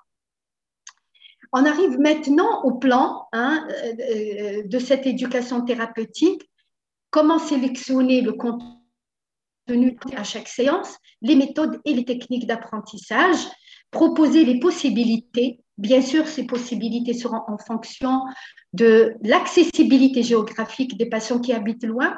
D'ailleurs, ça serait très intéressant d'élaborer un programme national de l'éducation thérapeutique à ces patients et on va essayer de désigner des gens, des médecins généralistes, des spécialistes qui le désirent, de faire cette éducation sur place sans que le patient se déplace parce que ça va lui coûter cher le transport et puis même le fatiguer. Le fait de faire 300, 400 kilomètres, c'est quand même beaucoup pour ces patients. Et alternance des séances individuelles et collectives. Comment évaluer chaque 3 mois et puis chaque 6 mois et à la fin de l'année de ce programme d'éducation, on va évaluer les acquisitions des compétences. Qu'est-ce qu'il a retenu, ce patient-là? Quel est le vécu de la maladie? Est-ce qu'il le vit bien? Est-ce qu'il est intégré à sa famille? Vous savez, il y a un déchirement important dans la famille et surtout pour les femmes qui n'arrivent plus justement à faire leurs tâches ménagères, à s'occuper de leur ménage, eh ben, ça leur pose énormément de problèmes. Le fait qu'elles ne fassent pas de grossesse, c'est un gros problème qui aboutisse au déchirement de la famille et notamment au divorce. Il y a également la capacité d'agir. Il faut qu'ils agissent. Il faut qu'ils soient autonomes. Ça, c'est extrêmement important de l'acquérir enfin de ce programme d'éducation. Et à différents niveaux, on doit évaluer l'éducation thérapeutique. Il y a l'éducation thérapeutique du patient, on va évaluer le patient, mais aussi évaluer les acteurs qui sont des médecins. Est-ce que les outils étaient suffisants? Donc, est-ce qu'il faut peut-être les améliorer, peut-être ajouter d'autres outils dans l'éducation, changement des supports d'information, parce qu'il y a des nouveautés par rapport à cette pathologie, et de s'adapter aux contraintes financières, évidemment, de satisfaire justement les patients du programme. Il faut les évaluer en disant est-ce que ça vous plaît ou pas. Maintenant, si on n'a plus le retour des patients, ne reviennent plus à ces séances d'éducation, ça veut dire qu'il y a un problème. Donc, il faut les contacter, il faut savoir pourquoi. Donc, il va nous faire des réflexions de façon à ce qu'on puisse nous corriger et nous améliorer. Et aussi, l'impact du programme sur l'activité physique, sur la vie sociale, sur les aspects psycho-affectifs et sur la vie sexuelle. C'est extrêmement important, c'est ce que je viens de dire, il y a des déchirements des familles. Bon, en conclusion, je veux dire que l'éducation thérapeutique, elle doit veiller à l'implication du patient, à son entourage, avec une coopération des soignants et des soignés. C'est une prise en charge biomédicale, psychologique, sociale et pédagogique, connaissance de soi et de sa maladie. Il faut qu'il admette sa pathologie, il faut qu'il soit au courant de ce qu'il a exactement et de la gérer comme il le fera, comme il pourra.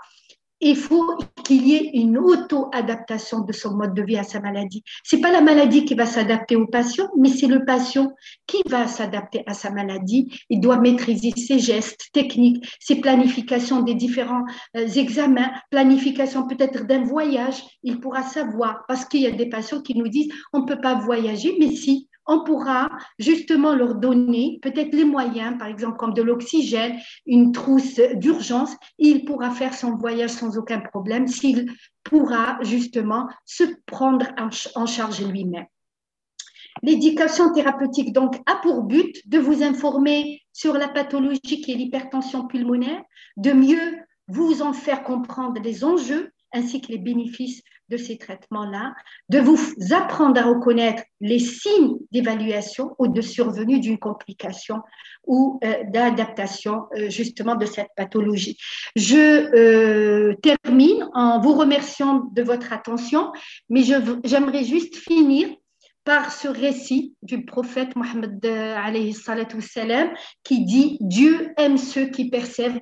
Alors nous persévérons Inch'Allah tous ensemble pour lutter contre cette maladie dévastatrice et je vous remercie. Merci professeur Yahyaoui, merci. Je pense qu'on va aller vers les questions là. Est-ce qu'il y a des questions? Est-ce que moi je vais poser une question. Ce que vous voulez que retienne déjà le médecin généraliste par rapport à cette pathologie et qu'est-ce que vous attendez d'eux? Alors, c'est une excellente question et d'ailleurs je les invite à me contacter si possible.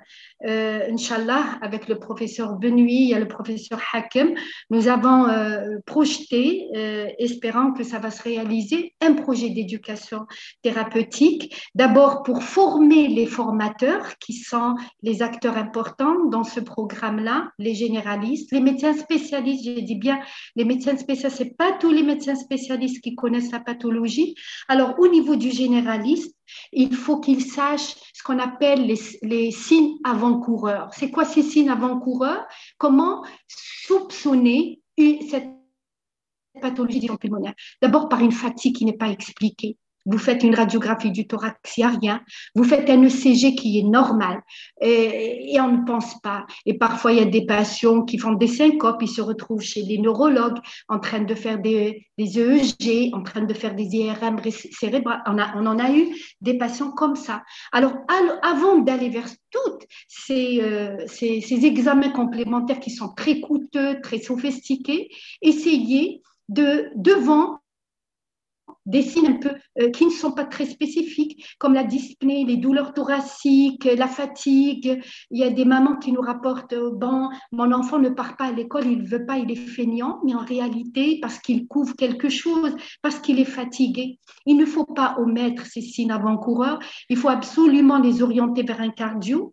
Le professeur Benoît, elle a très bien expliqué l'intérêt et l'apport de l'échographie cardiaque dans le dépistage. Il suffit de faire une bonne échographie pour certains signes qui sont précoces, tels que l'augmentation du flux tricuspidien, et puis il y a des signes indirects qu'il faut rechercher. Donc, le cardiologue est capable de vous répondre par la présence, suspicion ou pas d'hypertension pulmonaire. Et à ce moment-là, quand c'est évident, le diagnostic est évident et que le cardio vous dise qu'il y a une hypertension pulmonaire, vous allez l'orienter. Pas chez n'importe quel médecin, s'il vous plaît. Il y a un groupe de travail, c'est pas tout le monde qui connaît la pathologie. Essayez de l'envoyer à des gens qui travaillent sur l'hypertension pulmonaire. Et à ce moment-là, il va faire toute une panoplie d'examens. Vous a montré la classification parce que l'augmentation des pressions, ce n'est pas une maladie en elle-même. La pathologie d'hypertension pulmonaire, elle connaît justement des étiologies très diverses. On va du groupe 1, du groupe 2, 3, 4, 5. Ils ont tous le dénominateur commun qui est l'augmentation des pressions artérielles pulmonaires moyennes avec l'augmentation des résistances vasculaires pulmonaires, mais ils ont une indication thérapeutique différente. D'accord? Voilà ce que je demande aux généralistes, c'est d'y penser quand vous êtes devant une dyspnée inexpliquée. Il n'y a pas de franche qui nous évoque ça, devant une hémoptysie non expliquée. Et déjà, l'hémoptysie, c'est un signe qui est assez tardif. Essayez de les détecter plus précocement. Parce qu'une fois qu'ils sont au stade de défaillance cardiaque, au stade de dysfonction du VD, malheureusement, le pronostic, il est redoutable. Je ne sais pas si j'ai répondu à votre question, Madame Google. Madame Gougem. Madame Gougem. Madame Gougem.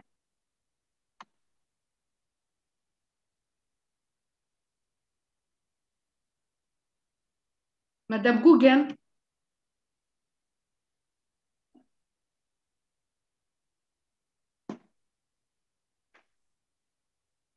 Madame Gougem.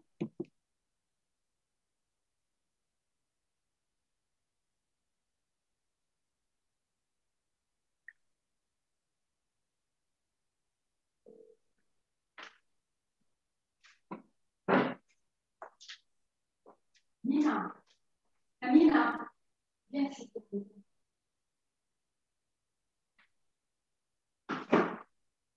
Amina.